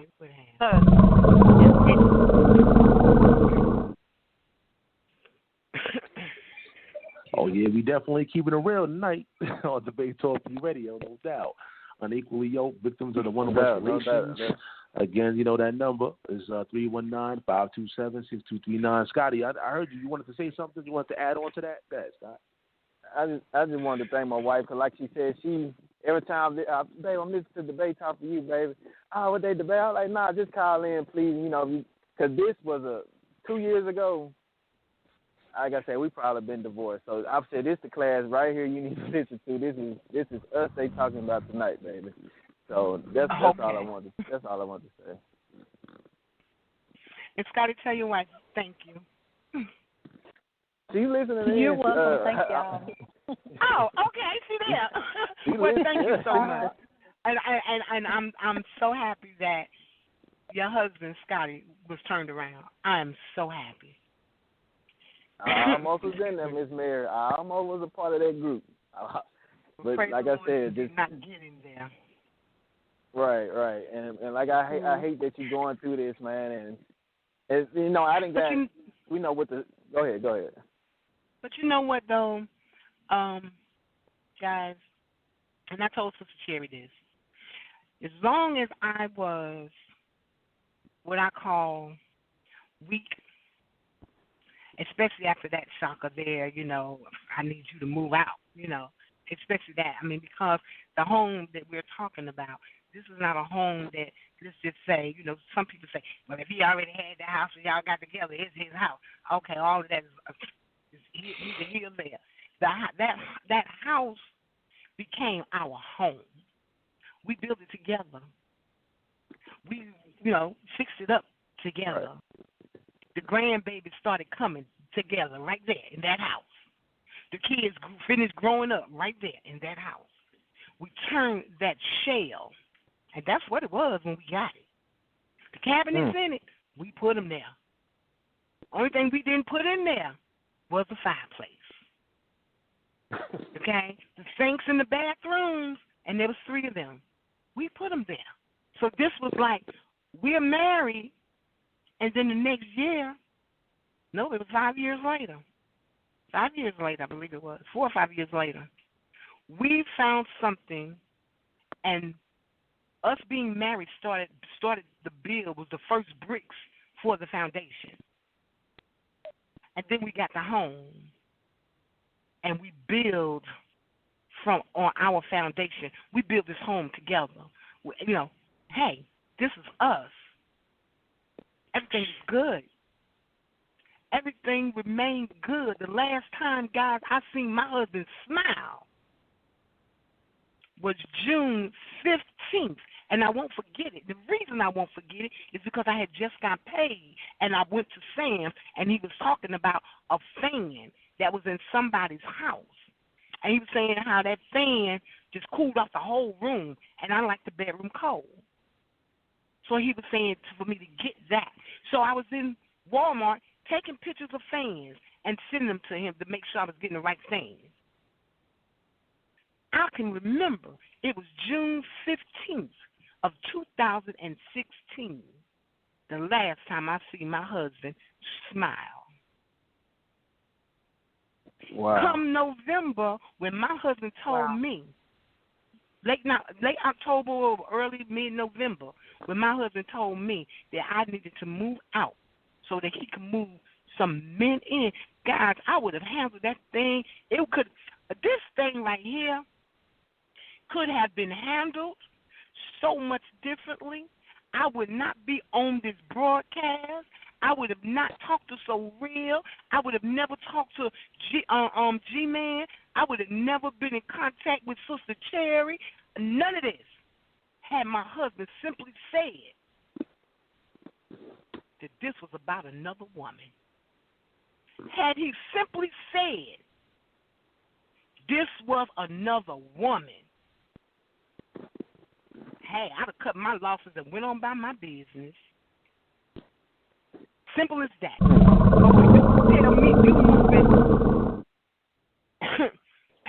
But for you to tell me you moving men at home. Hold on, Sister Mary. Yeah, I apologize. I apologize, Mm-hmm. Sister Mary. We got a lot of people on the phone lines. And again, if y'all on the phone line, y'all welcome to stay. If y'all got to go, that's no problem, but y'all welcome to stay. But we do got some more callers out here that want to, express themselves or add on to it. Like I said, people, anybody could call in. I don't care if you're from the One West camps. If you're not, anybody can call into the show. Again, you know that number, 319-527-6239. You're now listening to Debate Talk Radio. Let's go to 412-265. Sherry, Brother Damar, right, Damar? Yes. Hey, what's going on? Welcome to the show.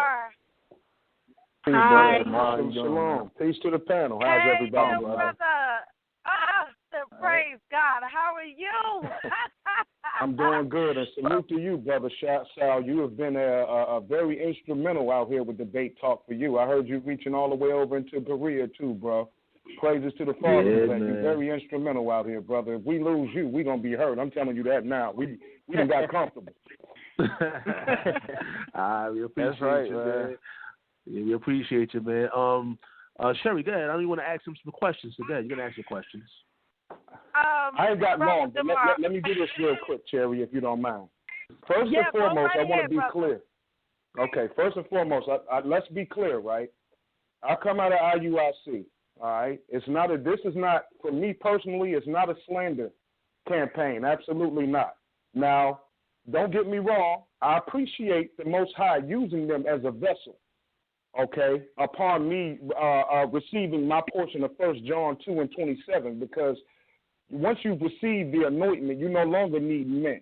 But I'm not going to exalt the vessel over Christ. That's like that's like praising Mary over Christ, right? Mary's a vessel. They were a vessel. And I appreciate the Most High using them as a vessel. However, I have to attest to the things that's coming from the sister on here. I'm also familiar with Sister Alicia. And I've been in touch with Sister Cherry as well, and she's been very, very instrumental because she's very, very passionate dealing with that particular situation, and we should be because it's the fastest growing camp. They're well packaged.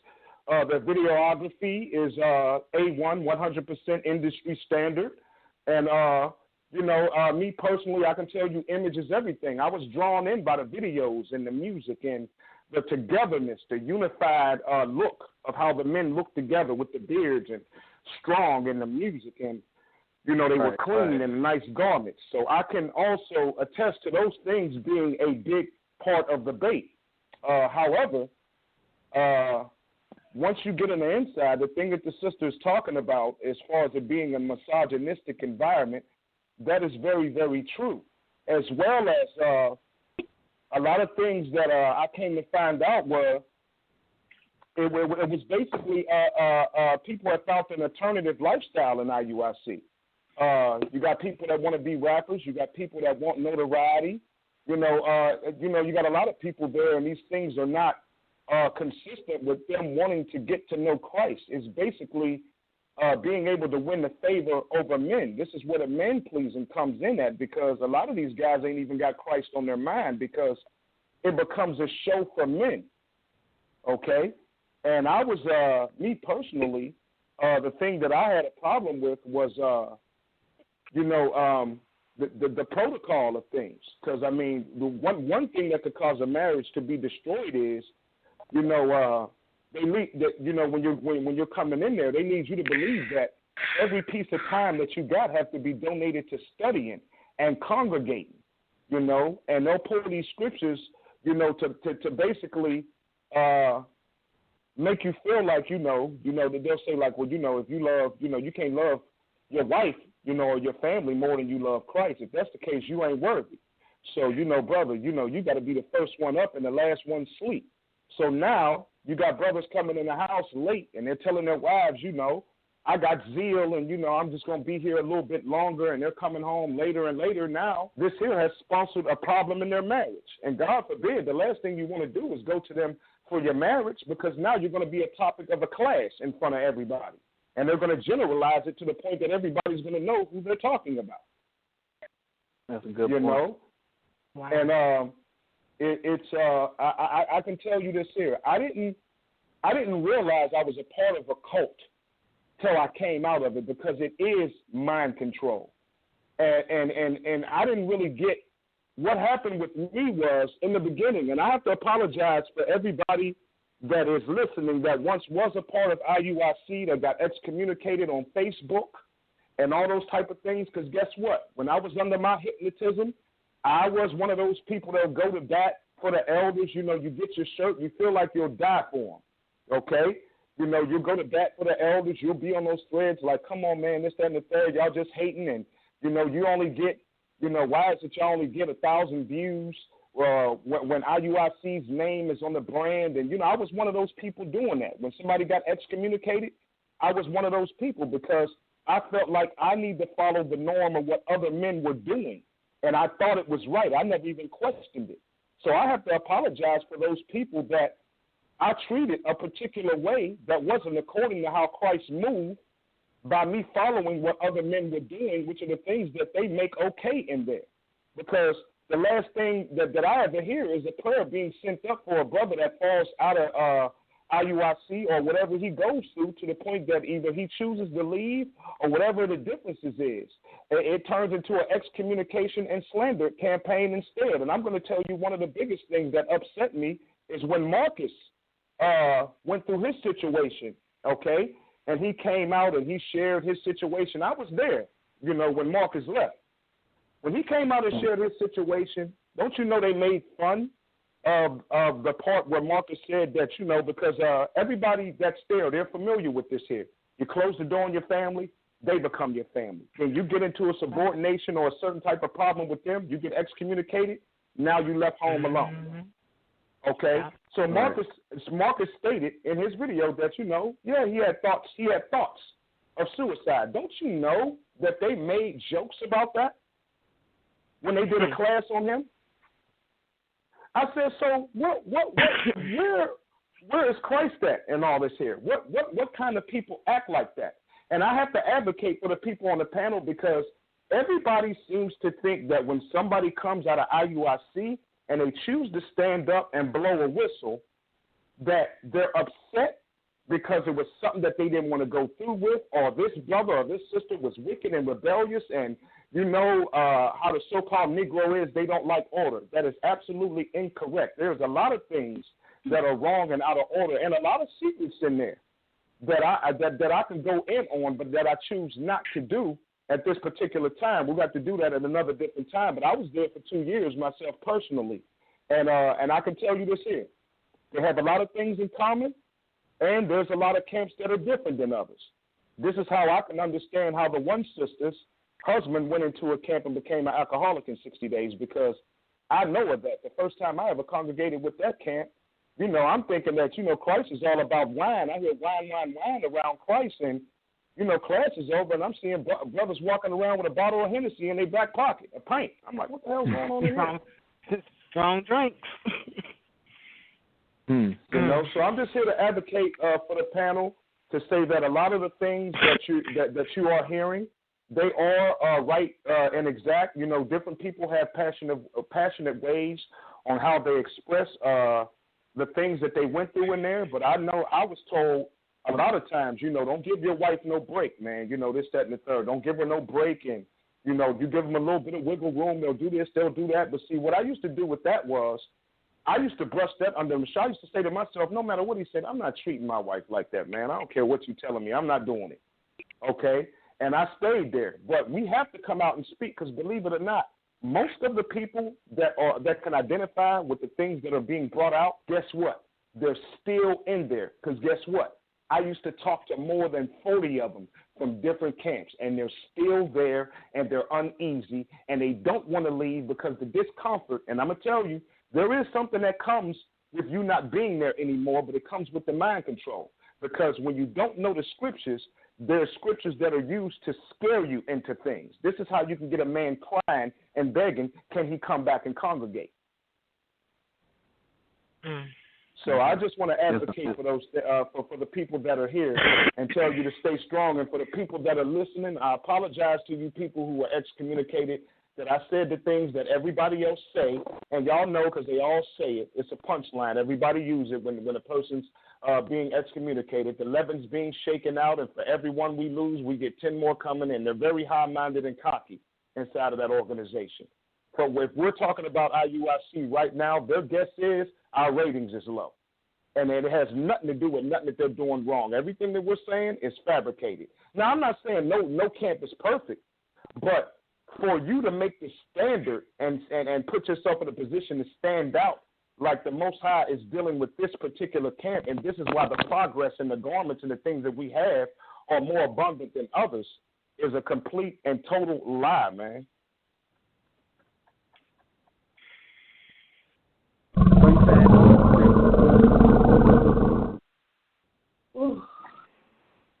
All right. Yeah, Once again. Yeah, you can ask a question. Go. Yeah, I was just gonna ask the brother, are they saying that they getting our lead? Because they, like I said, they are over the world, I think. Are you saying that it's because of something they doing right, that the Most High is blessing them? Because no. Go ahead. Well, they're so high-minded that they make statements like that. They'll imply that the Most High is not dealing with every camp, and then instead of them saying it, they'll say, "We're the most sought-after camp." When a person does a video and I.U.I.C's names on it, they'll get the most views there than they've ever got any other time. So they're very high-minded, and they'll imply that basically the Most High is dealing with them in particular, and why there you see more quality and abundance with them in particular, is what I'm saying. I get what you're saying. They imply these things. Okay. I just, me personally, and another thing I want them to understand, the scripture that is dealing with a brother offended is harder to win back than a strong city. Those scriptures is not there. That scripture is not there for no particular reasons. Offenses are going to take place, but the problem is, how do you resolve them? Because I told you that within that organization, I've heard strong and wrong being taught. So even if you're wrong, especially in a lead position, you cannot submit that you're wrong and look weak to the people that you're over. And I have yet to see strong and wrong in the Bible, but that is something that is coached, strong and wrong. You come back and fix it later. Even if you got to tell a lie. Well, that would be considered wrong, right? That's right. You can't tell a brother, I was the sacrificial lamb for certain people in my camp and in my congregation. They didn't want to say anything, but I felt bad for these people because you have brothers in there that's married and their wife don't want to congregate, and their wife feels uncomfortable because her mother's white. And, the teaching's in there, and, she got a husband that's in there, and, her mother's white, and, she loves her husband. They've been together 27 years prior to her coming into the truth. And she goes in there, and she's around, she's given a cold shoulder. She can pick up the spirit on these women. It's not as welcoming as the pictures look. There's a lot of identity complexes and a lot of security issues, insecurity issues, and different things you're walking into. And nobody's going to be perfect. But what I'm saying is, how can you teach? Because I asked this personally. I said, why is it that if a male or a female comes in here and their wife or husband, does not want to be a part of what they're into in this organization, they're basically given instruction that over a certain prolonged period of time, if they don't convert into this here truth, you are to divorce them and find someone else in the truth. I never understood that. But yet you'll pull a scripture and stand on marriage is honorable in all things. And then we go to that, what's that, 1 Corinthians? For the unbelieving husband is sanctified by the believing wife, and vice versa. Y'all know what I'm talking about, right? Mm-hmm. Right. That's scripture, right? So when I went to pose that question, of course, this is how I know that, it's not good to ask questions. Because when you do that, there's an alarm, alarm goes up. Like, brother, they gave me the most faultiest understanding of that scripture that I've ever heard. I said, well, it says that she's non-believing. So if she's unbelieving according to what we teach, then she's not wearing fringes. She's not congregating. But it says that she's sanctified by her husband. It was like, yeah, brother, if she's pleased to dwell with her, then that means that she's keeping the law. I said, you know what, I'm done. So There's a lot of things, that right there, that in particular, that we're speaking on, just with that person that has to leave their husband or their wife and find someone in the truth, that right there rectifies the split up and break up a family alone. So how could you be unified in Christ when you're basically family division? Yeah, let me jump in real quick. 601, I forgot your name, man. I think it's Yehuda. You want to say anything? Even quiet somebody. You want to say anything? Go ahead. Nah, this brother Scott, man. But nah, you good. You can go ahead, man. I know you got other callers. Yeah, we kind of listen to what Demar is saying right now because it's heavy. Yeah, let me take another caller real quick, and we ain't gonna stay too long. Maybe 20 more minutes, and we're gonna pretty much get some last words from everybody. But let's go to 706-505. You're live on air. Yo, what's up? This is your Hope and I. What's going on, Sister Cherry? Oh, hey, Brother Monty, how are you? I am good. Is Mary, she still there? Yes, she is. Yes, well, I don't like to call myself an Israelite. I like to call myself a Yehudi, but I do have Hebraic faith, and let me tell you something. What you're saying, I'm glad that you're saying what you're saying. Trust me, the true Hebrew believers, they know what you're talking about. I've known about what goes on in these camps with them. They're swapping these women out, you know what I'm saying, like trying to trick them, saying, hey, yo, we married once we get together. Then when they don't want them no more, they get another sister. And then that sister that was once with them go on to this other brother. It's all kind of stuff that go on. Yo, they don't get none of these. They don't go to the courthouse, so that way, you know what I'm saying, you can't take them to court to get stuff that belong to you since y'all been married, so they don't want to do things like that.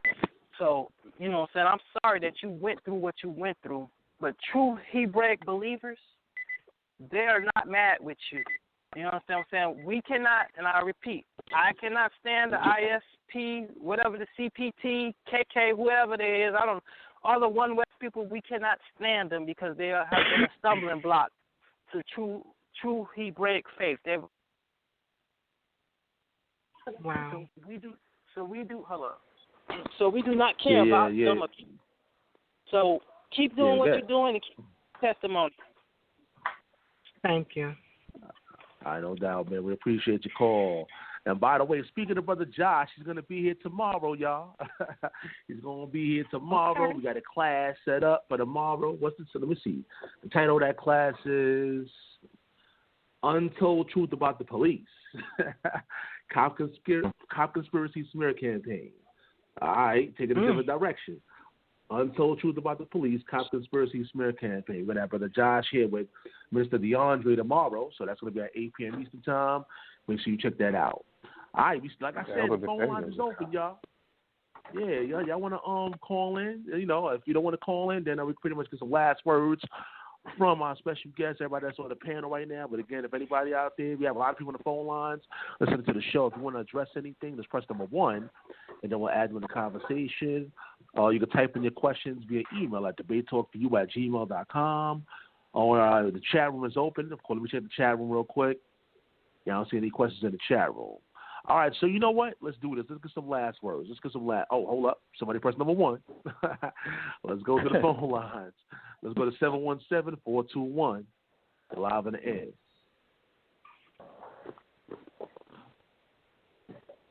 (717-421).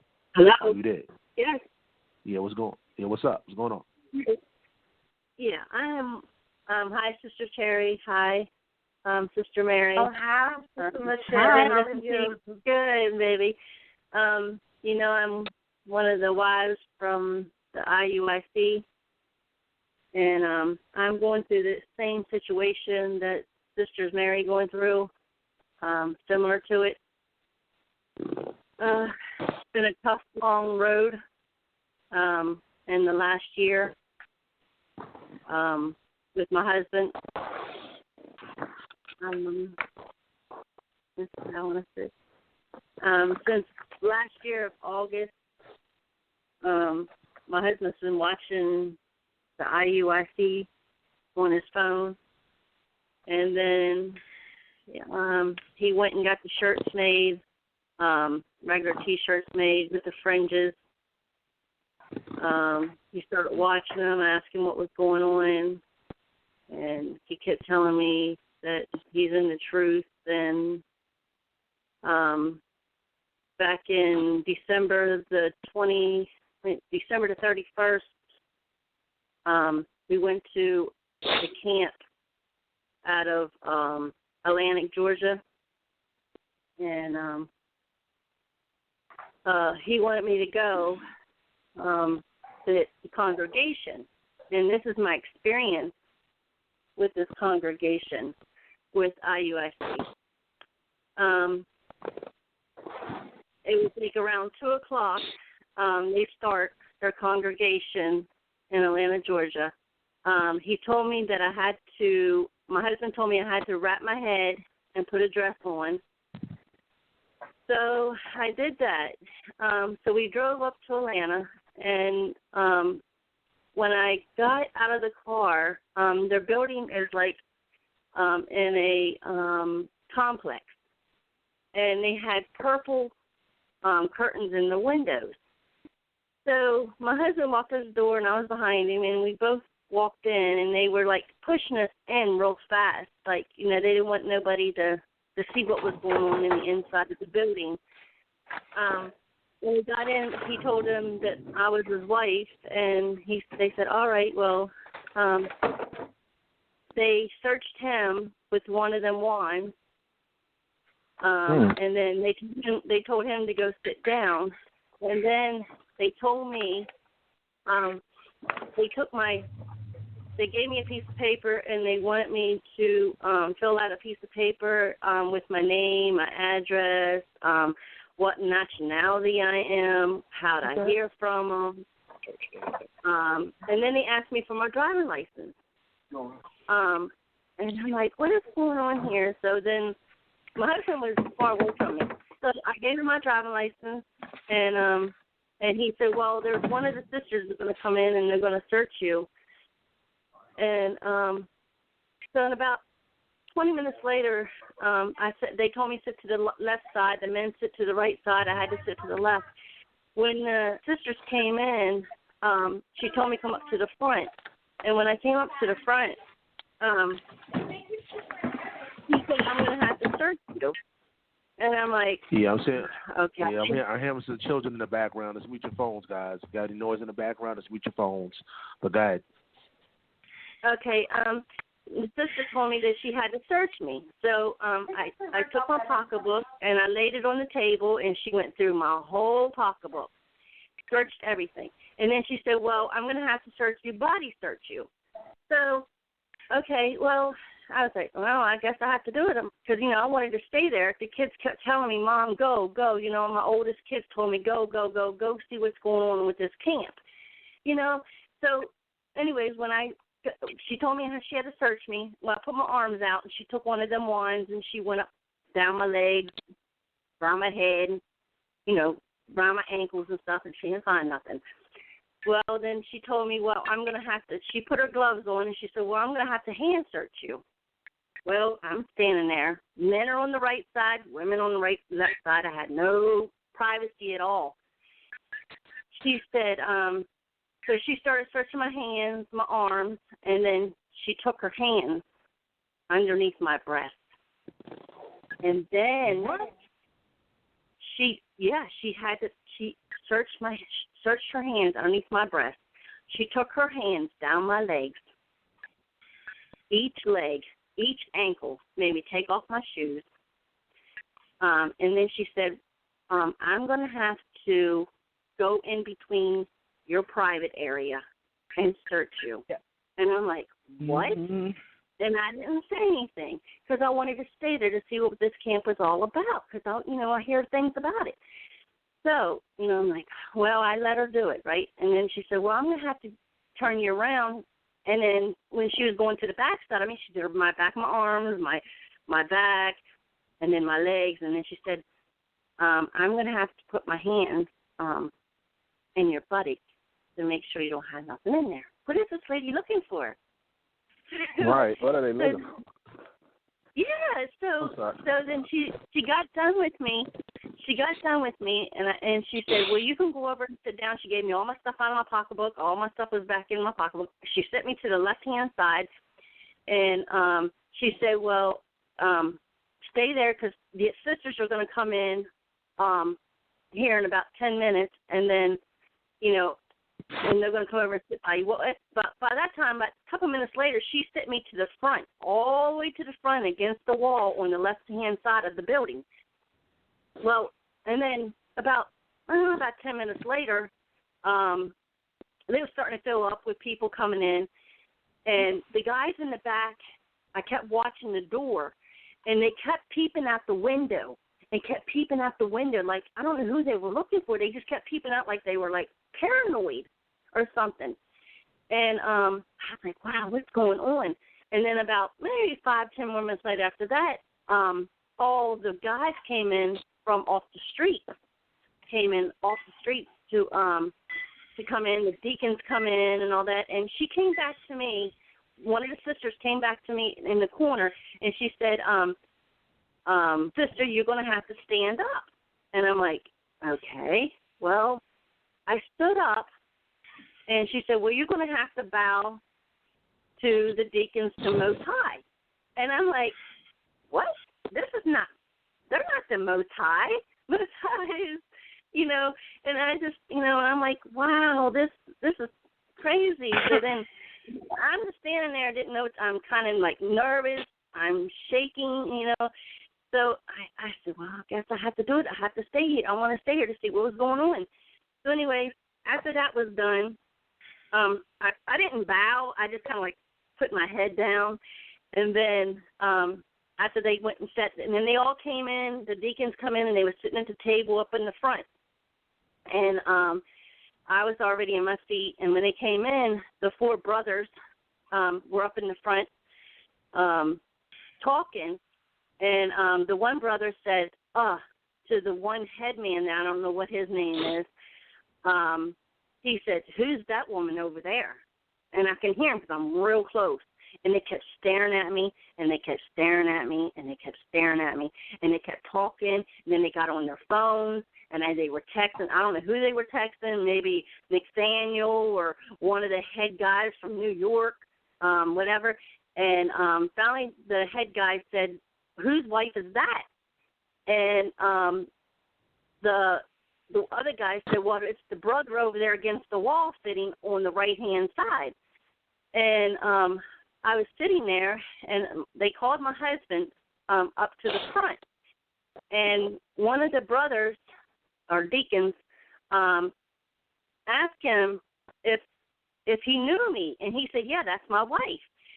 And then he said, well, and then he took the Bible and he laid it on the table, and he said, evidently he was getting to read a paragraph or scripture out of the Bible. And my husband I couldn't hardly hear him, but I could, I noticed what they were doing. And then he asked what happened, they asked my husband what nationality I am. And my husband said, I don't know. I mean, that's my wife. And they asked my husband what was my dad's nationality. And my husband said, I don't know. I don't know what he is. And then I guess my husband didn't think nothing of it. So anyway, they kept, and then they said, well, you're going to have to remove her from our camp because it's going to cause a lot of confusion in our camp, and don't bring her back until you know what nationality she is. So my husband told them that he's not from there. We were from down in Columbus, Georgia. That was an hour, 20 minutes from where we had to drive up to the camp.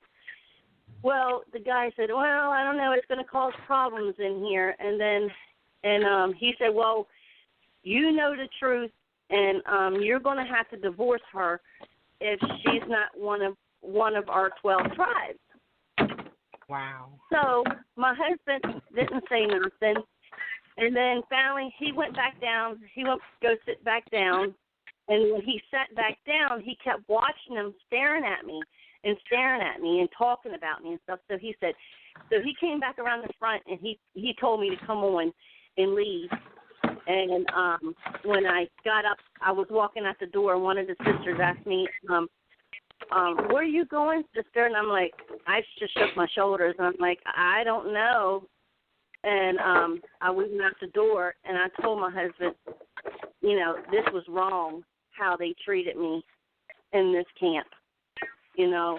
And I cried all the way home. And, you know, I pulled off my headrest.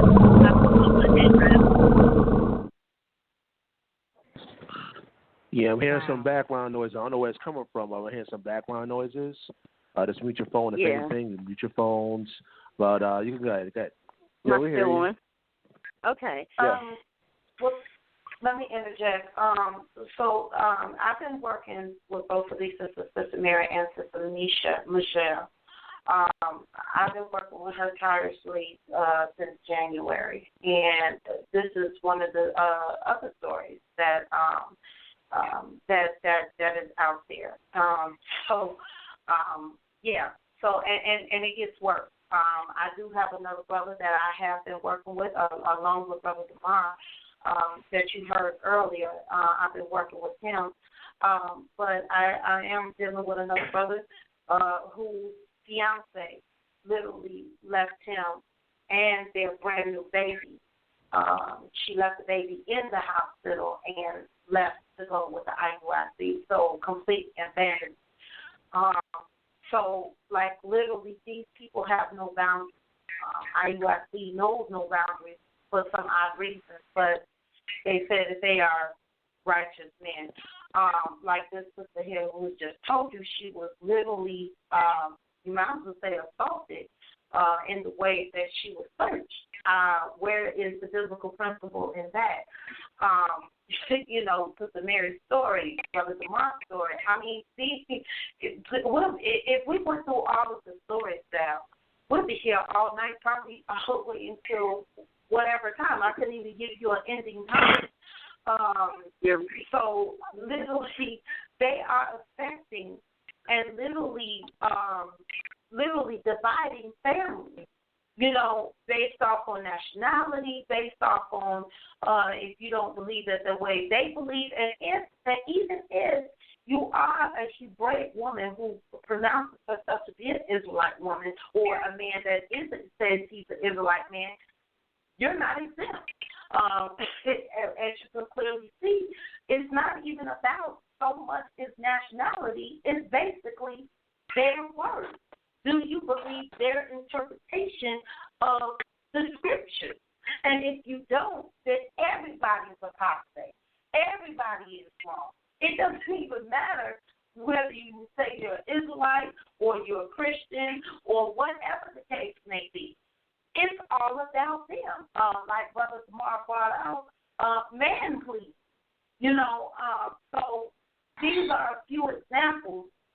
Ladies and gentlemen who are still listening, these are a few examples of what's going on. Now, will the I.U.I.C. flat out tell you? No. We even flagged them to come on this show to answer to these particular situations, and they won't answer to them. They won't even answer a debate. They won't even address these issues. And frankly, I don't think they give it all. So, but meanwhile, they want these people's money. Meanwhile, they want these men to do these so-called exercises, whatever they got going on. But meanwhile, the family is literally, the life is being, not to mention, I don't see where it's righteous, but you're sitting with the Bible and you're intoxicated. And you say that's righteous. Okay. You divide a husband and wife, and you call that righteous. I mean, the list goes on. The list goes on. And to every Hebrew and Christian that is listening, you got both sides. You got the Christian family that's been infected, and you got the Israelite family that's been infected. So my question is for I.U.I.C., who is really exempt? Who is really exempt? Because the people in your own congregation, half of them don't even believe what Nathaniel is saying. Those sources that Nathaniel throws out, they don't even exist. And the ones that do exist, guess what? Like, I'll give you, for instance, Charles Weiser. He's a KK member. He's from the Christian Identity. But you're using him as a scholar for your members to research on? Another woman that I dealt with, she literally spoke about how she ran across her husband's note, and he had a copy of the Willie Lynch letter, how to break your wife in like you break a horse. Okay. Right? So, where does it end? Where does it end? I don't see the okay in none of it. And these people that's on this panel have to live with this. But I just wanted to bring that out. Go ahead. I'm just going to say this here. I'm not comfortable with, and I'm definitely going to let it be known, because if anybody think that they're going to find an out by using me or my wife's ID or whatever numbers or whatever scholars you got that know how to manipulate numbers and use IDs, I have to whistle blow. Because when we was asked for copies of our IDs and our marriage certificates, and where my original friction came in that situation, but the first time when we was asked for copies of our IDs, we was asked to text those copies of our IDs over. So mind you, right, when you come into this here, there's stages of things that you go through when you first coming in, because that's why I asked the sister Alicia how did it turn out with her husband, because those first 90 days to a year is very, very you're pretty much programmed. There's nothing that they could possibly do wrong. Let me see your ID. Sure, here, you can have it. You ask no questions. Like I told a brother before, a diligent man, and there's a man that has no questions, that says absolutely nothing. He believes everything he told, and he does everything that's told to him, and he goes along with everything. He doesn't think for himself. He allows them to do the thinking for him. That's considered a diligent man. Because the moment that you see something, like the sister was saying in the scriptures, that's contrary to what they're teaching, and the scripture could say it literally. They'll say, brother, how long have you been in the truth? I'm like, yeah, maybe 1 or 2 years. They'll be like, see, brother, you still a baby. 2 years. Sit back, listen, and learn. You don't understand what you're reading, okay? They'll make you double think yourself and have you thinking that what you're literally seeing, and the Most High is putting a spirit on you to give you a discernment and understanding of a scripture, and if it's not contrary to what they're teaching, then there's going to be a problem. Either you're going to stand down and be like, well, you know what, my bad, you're right. And a lot of people do that. And they still don't agree with it. But they do that so they don't get, ostracized. And marked, as I say. And you're absolutely right. I mean, two things just was said here that made me say, oh, so now I understand. Michelle, she gave me my aha moment, because my husband went to one of their classes, and he came home about 3:30, 4 o'clock in the morning. I'm in a deep sleep. I got to be at work at 7 in the morning. He literally woke me up, and a huge argument broke out because he wanted to know what was my father's lineage, what was my bloodline. I was a part of the 2/3, and I was going to hell because I did not know, and all that kind of stuff. So that gave me that aha moment right there, with that. And then, and then the second one is, Brother Damon just said, it's like, right now everybody's giving me so much of the aha moment right now, really. I mean, because when he said that you are being diligent, yes. My husband nicely told me that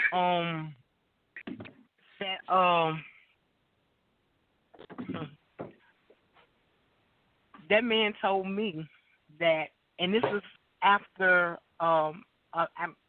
not long after I had to call him my Lord and Savior, that I Sis, had. Can I interrupt you? Sis, can I interrupt you real quick? Yes. Now, yes. Of course, we have this thing in here because they threw a quiz at us one day, and I really didn't give a damn because I said, what's more important, her calling me that or the treatment of it? Okay? Because that's like we can call Christ anything, and everybody that knows Hebrew will tell us that we're wrong for saying Jesus. But the thing is, you got the commandments straight. Do we all understand that? So I know the Lord thing because that comes across a lot, all right? Because I remember they ran a little quiz one day. Is it a commandment for your wife to call you Lord? So, I'm like, I don't care, if she called me Lord or not. She treats me that way. I mean, is it really a factor? But you're saying Lord and Savior. Did he literally say to address him as Lord and Savior, or was it just Lord? I am to call him my Lord and Savior. And I told him, I'm sorry, that won't happen. You have bumped your head. I said, because my Lord had told me that I'm not supposed to bow down before any other man, and I'm not supposed to have any other God before him. So, no, you cannot be my Lord and Savior. You are my husband. But anyway, when I said that, when I spoke those words, my husband looked me in my face and said, well, then maybe, just maybe, we can't be together. I'll have to check and see. He literally said he had to check and see if we could be together. You gotta go check so it. You wonder how some people's coming in, and you wonder how some of these people are coming in and they're leaving worse off than what they was before they came in. That is what he said to me. Check and see.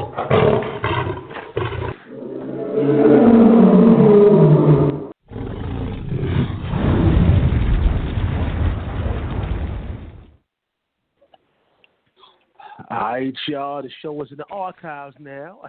We made Debate Talk U history. You know what I'm saying? Check out it on iTunes in the podcast section, on Blog Talk Radio. Check out the archives on YouTube. What I'm going to let everybody get some last words in. We're going to pretty much wrap it up. I definitely appreciate everybody that's on the panel and all the listeners out there. We have a lot of people listening to the show right now. And share it on your personal page. Share it all over social media. And we appreciate the people out there that's tuning into the show. Let's start off with Damar. Any last words, Damar? Yes. My last words, I'm going to leave with the scripture because I noticed that when we get into these camps and things of that nature, they're very, very good at cherry-picking the scriptures to keep you under control or to tame people. But they skip around the scriptures that apply to everybody. But I'm just going to let this be said according to secrets, dealing with secrets and things of that nature that comes from everywhere because nobody's above sin and it's going on in every camp. But I'm going to leave with these two scriptures, Luke 8:17. For nothing is secret that shall not be made manifest, neither anything hid that shall not be known and come abroad. I'm going to also leave with the scripture. I'm going to leave with Hebrews, Luke 12:3. Therefore, whatsoever ye have spoken in darkness shall be heard in the light, and that which ye have spoken in the ear and closets shall be proclaimed upon the housetops. So for the people that are listening, and I know some of y'all that love I.U.I.C, and you're going to be very, very upset. You're going to feel like everybody's here to slander them. You're going to be told things like, I told you, they'll say, there's a war against us, y'all. We got enemies. They're going to package it that way. But I'm here to tell you, this has absolutely nothing to do with a slander campaign or anything of that particular nature. All we are saying is these are people's testimonies and their experiences coming out of a well-packaged and notorious camp as of right now. And that's all I wanted to say to end it. And I'd like to thank Sister Cherry for bringing me into the fold. And I'd like to thank you, Brother Sal, for having me. And I'd like to wish peace and blessings to the whole panel and a lot more longevity for Debate Talk for you. We really need this forum. Thank you. I appreciate you, my brother. I appreciate you, man. All right. Let's go to, if I don't know, listen, I don't got everybody's names. I'm going to just call your number. 717-421. Any last words? Yeah. I don't know what else to say. I'm finally just hanging in there trying to deal with my husband day by day with him. He don't want to talk to me anymore. Like, he don't want to answer my phone calls. He hasn't really joined the group. He only been to that congregation that one time back in December the 31st. But he's been watching them, and he keeps saying he wants a divorce, and, you know, we haven't got there yet. I've been just hanging on and, you know, like, not doing it because I know, you know, the Bible says only adultery, you know, and there's no adultery on my side. There's no adultery on his side. You know, I was just hanging on with him, but I don't know what else, you know, to do. I mean, he's so locked into with this camp with I.U.I.C, with that phone and online, watching them. He's so confused in that Bible that he really don't, you know, they're telling him to read these scriptures, and then, you know, me and Sister Cherry, we tried to talk to him, and you know, she explained a lot of scriptures to him in the last couple of weeks when he was home, to, you know, and then he finally woke up a little bit, but then he went right back to I.U.I.C, watching them again. So, you know, I really don't know what to do with him. I just pray every night, every day, to push him away from them. Well, you know, we definitely got to do a part 2, you know, or, you know, get some more solution-based, answers, you know, to help you out when we do a part 2 possibly in the near future. But we definitely appreciate you for coming on, you know, and giving us your testimony. Let's go to 601-519, last words. All right, this is Militia, Brother Scotty's wife. And I guess my last words for all the women that's listening, whether you're currently in a marriage and you feel like, you know, you're not equally yoked or any of those things. We talk a lot about righteous men being righteous. Is the man righteous? And the guys in these camps and how they try to be righteous. I apologize. Just mute your mics, guys. I'm hearing sirens in the background. Please mute your phones, please. Just mute your phones. Go ahead. You can continue. I'm sorry.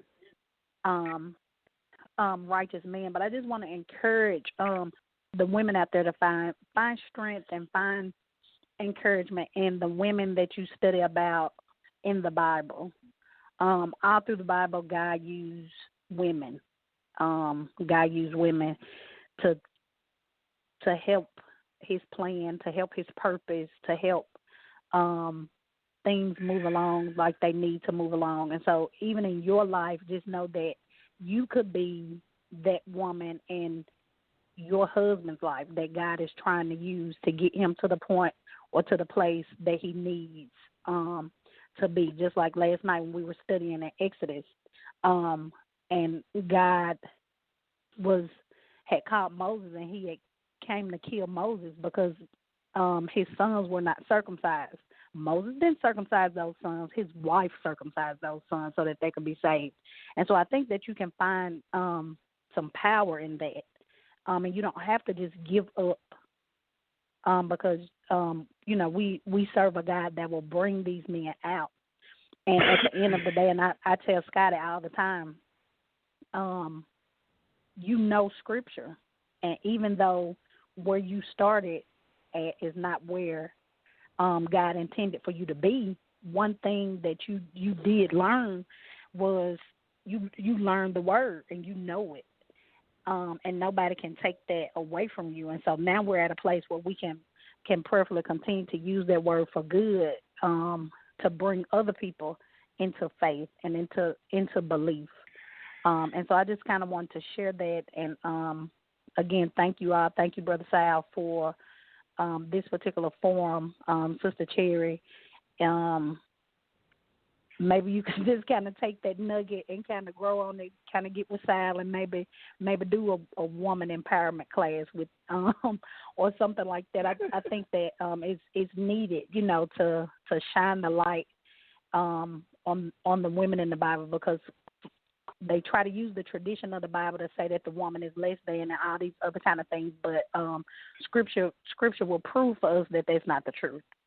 And women need to understand that, and I think also men need to understand that as well, to make sure that that we're not using scripture for hate.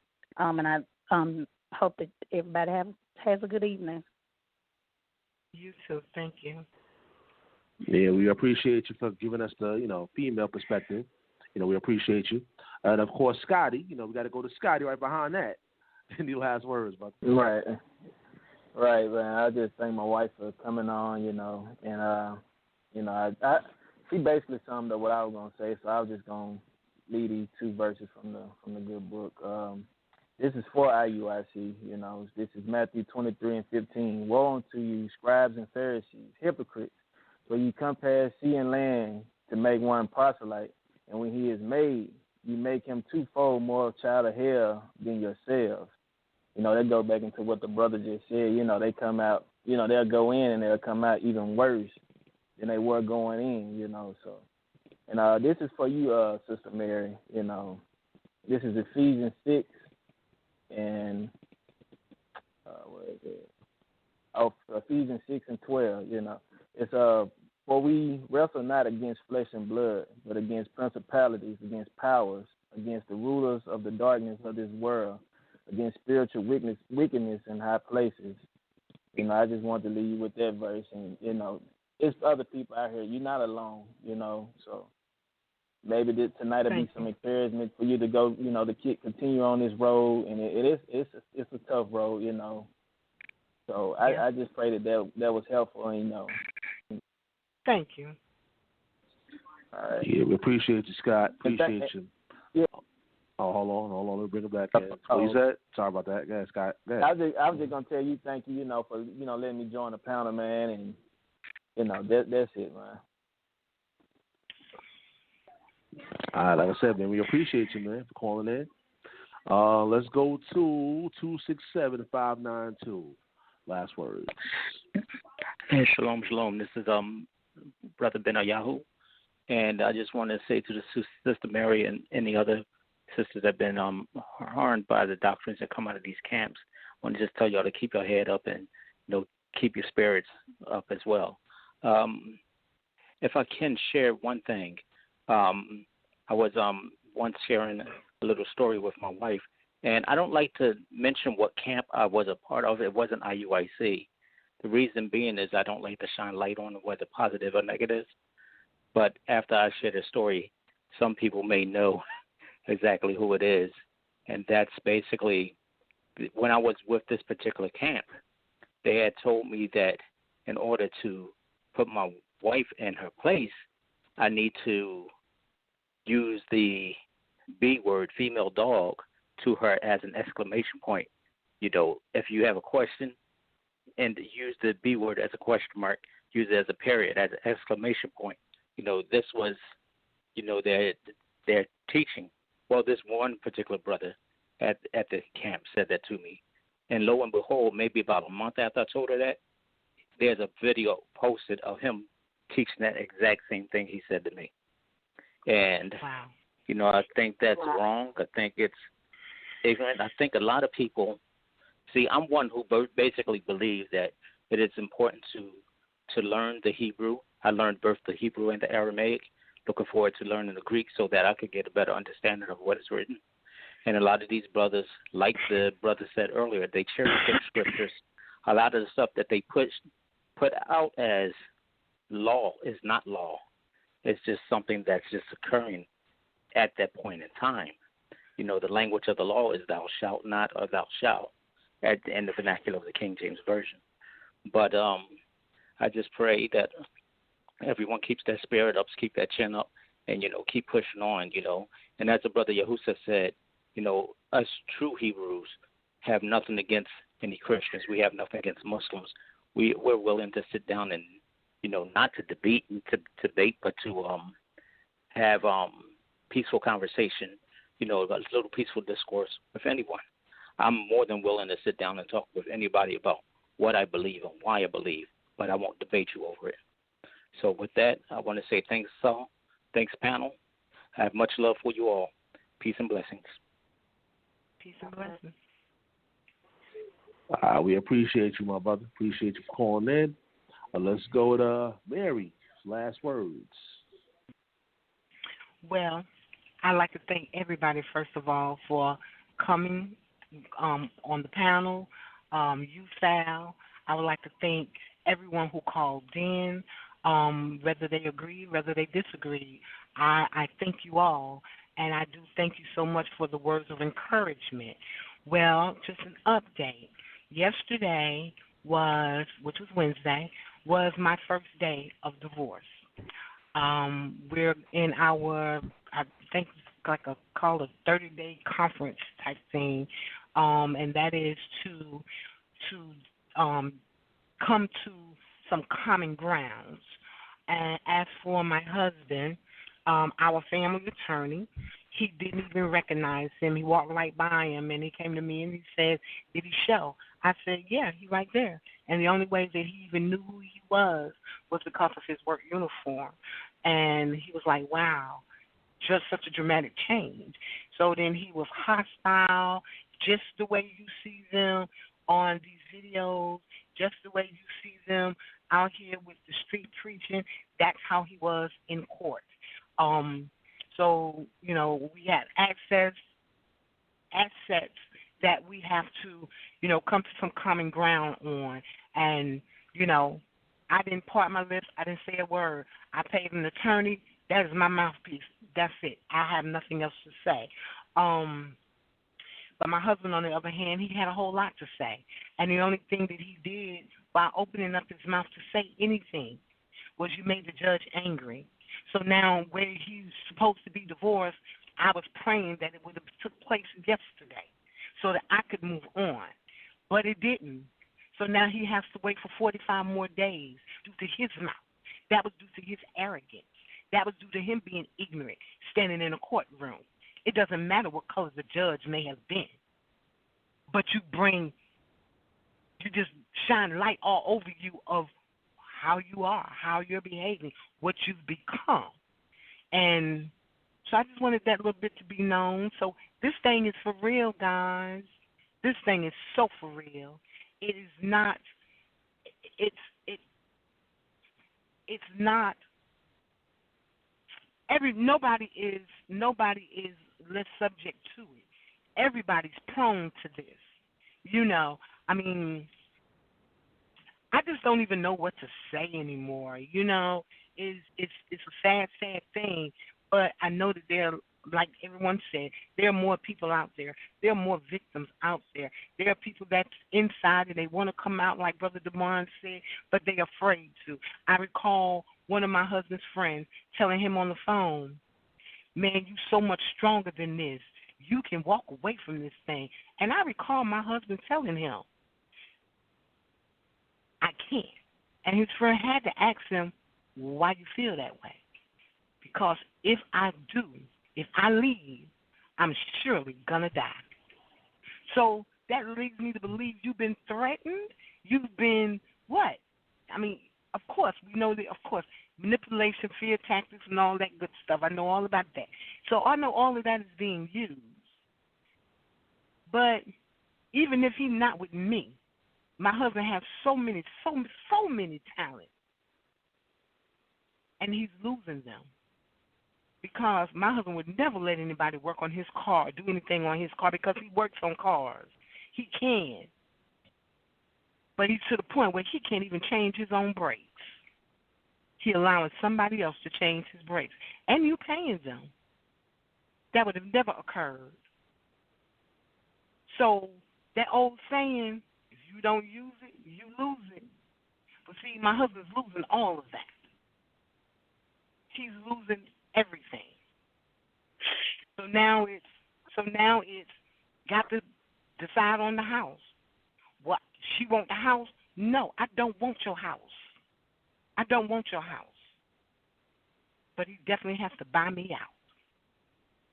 I done put in too many years. I done invested too much. So I will be bought out.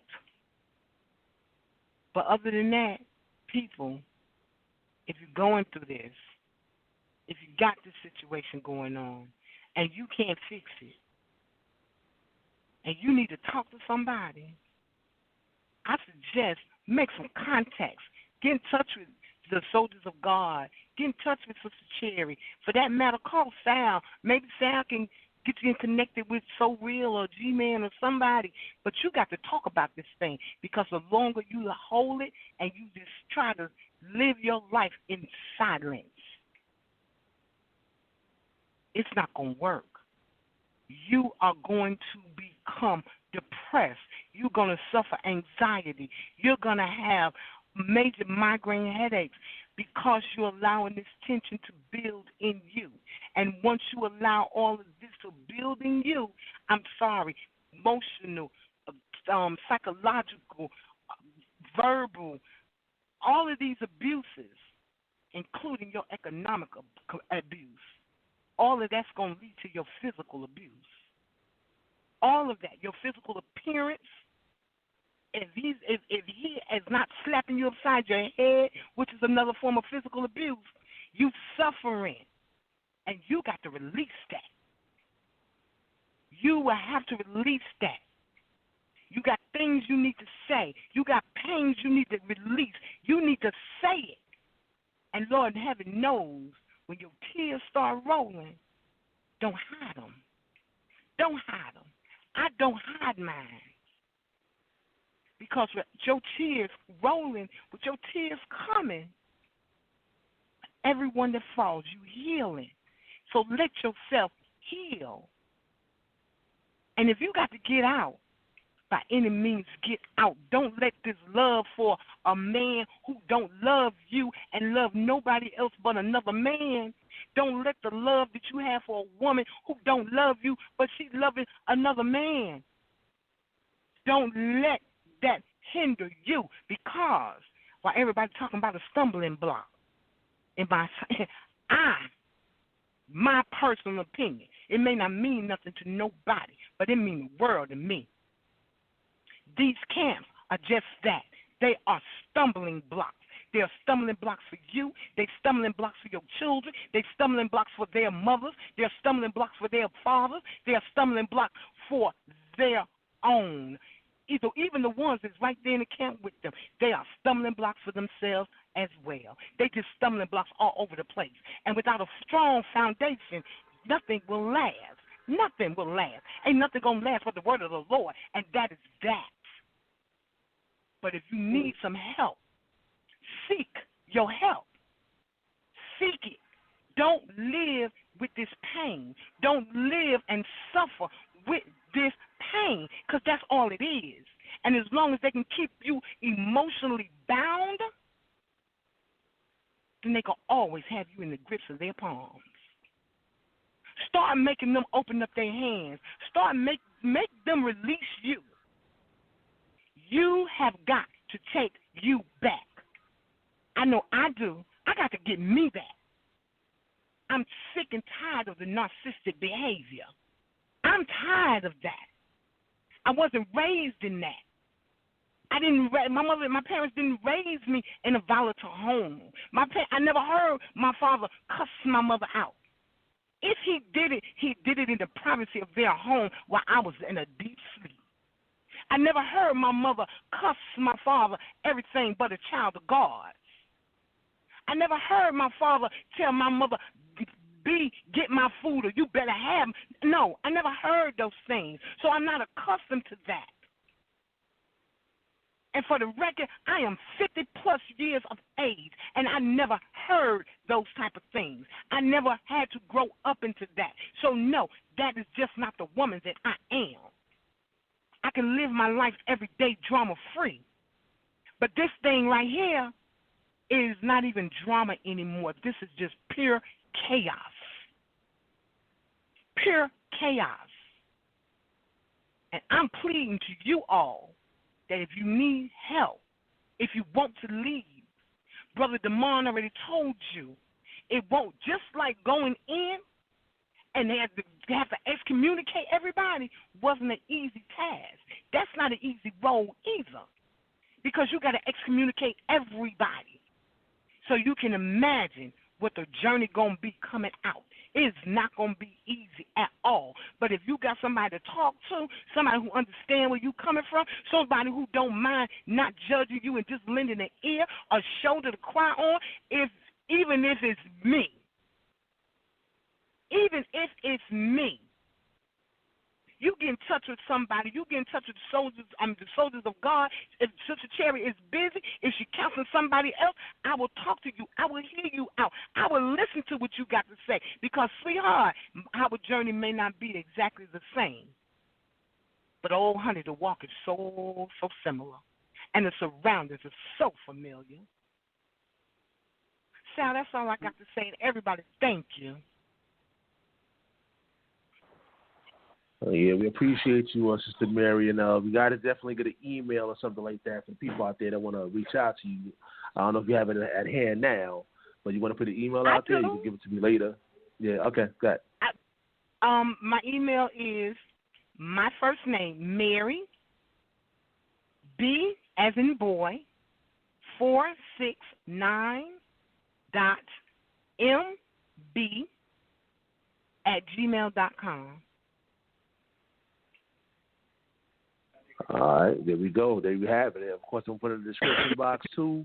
So for those who want to reach out, we appreciate you. All right, Sister Sherry, last words. Yes, Brother Sal. Well, first I want to say to you, Sal, thank you so much for allowing us to have your platform tonight. As always, I do highly respect you and your platform. To everybody that came on the panel, Sister Mary, Brother Damar, Brother Stoddy and his wife, Sister Michelle, and the other brother, I'm sorry I don't remember your name, but I thank you all for sharing your stories and your testimonies, to let everybody know that this particular thing is real and it's happening. And also to let them know, let all these sisters know, and everybody else know that they are not alone. I will leave you with this. 1 Corinthians chapter 12. I was going to start at verse 3, but I will start at verse 1. It says, "Now concerning the spiritual gifts, brethren, I would not have you ignorant. Ye know that ye are Gentiles, carried away unto these dumb idols, even as ye were led." Verse 3 is the key point. "Wherefore I give you to understand that no man speaketh by the Spirit of God, calleth Jesus accursed, and that no man can say that Jesus is Lord, but by the Holy Ghost." So, that speaks of them on its own. And to the married couples, I leave you with this. What God has joined together, let no man put asunder. And I know that God is going to work this thing out. Please know that my prayers are with you, and I am still out here counseling with the SOG. My email is cherrylove451@yahoo.com. Once again, that's cherrylove451@yahoo.com. And even if you want to reach directly to me, you can reach me at 7741-8780. That's my Wi-Fi number, 773-641-8780. With that, I will say peace and blessing. I love all. Thank you, Sam. 2017, Big Truth, the big talk for you. What up? Shout out I.U.I.C King, Big Boo, me. Shout out everybody. Check it. Hey yo, debate talk 4. You so you can absorb information free of charge so you can afford.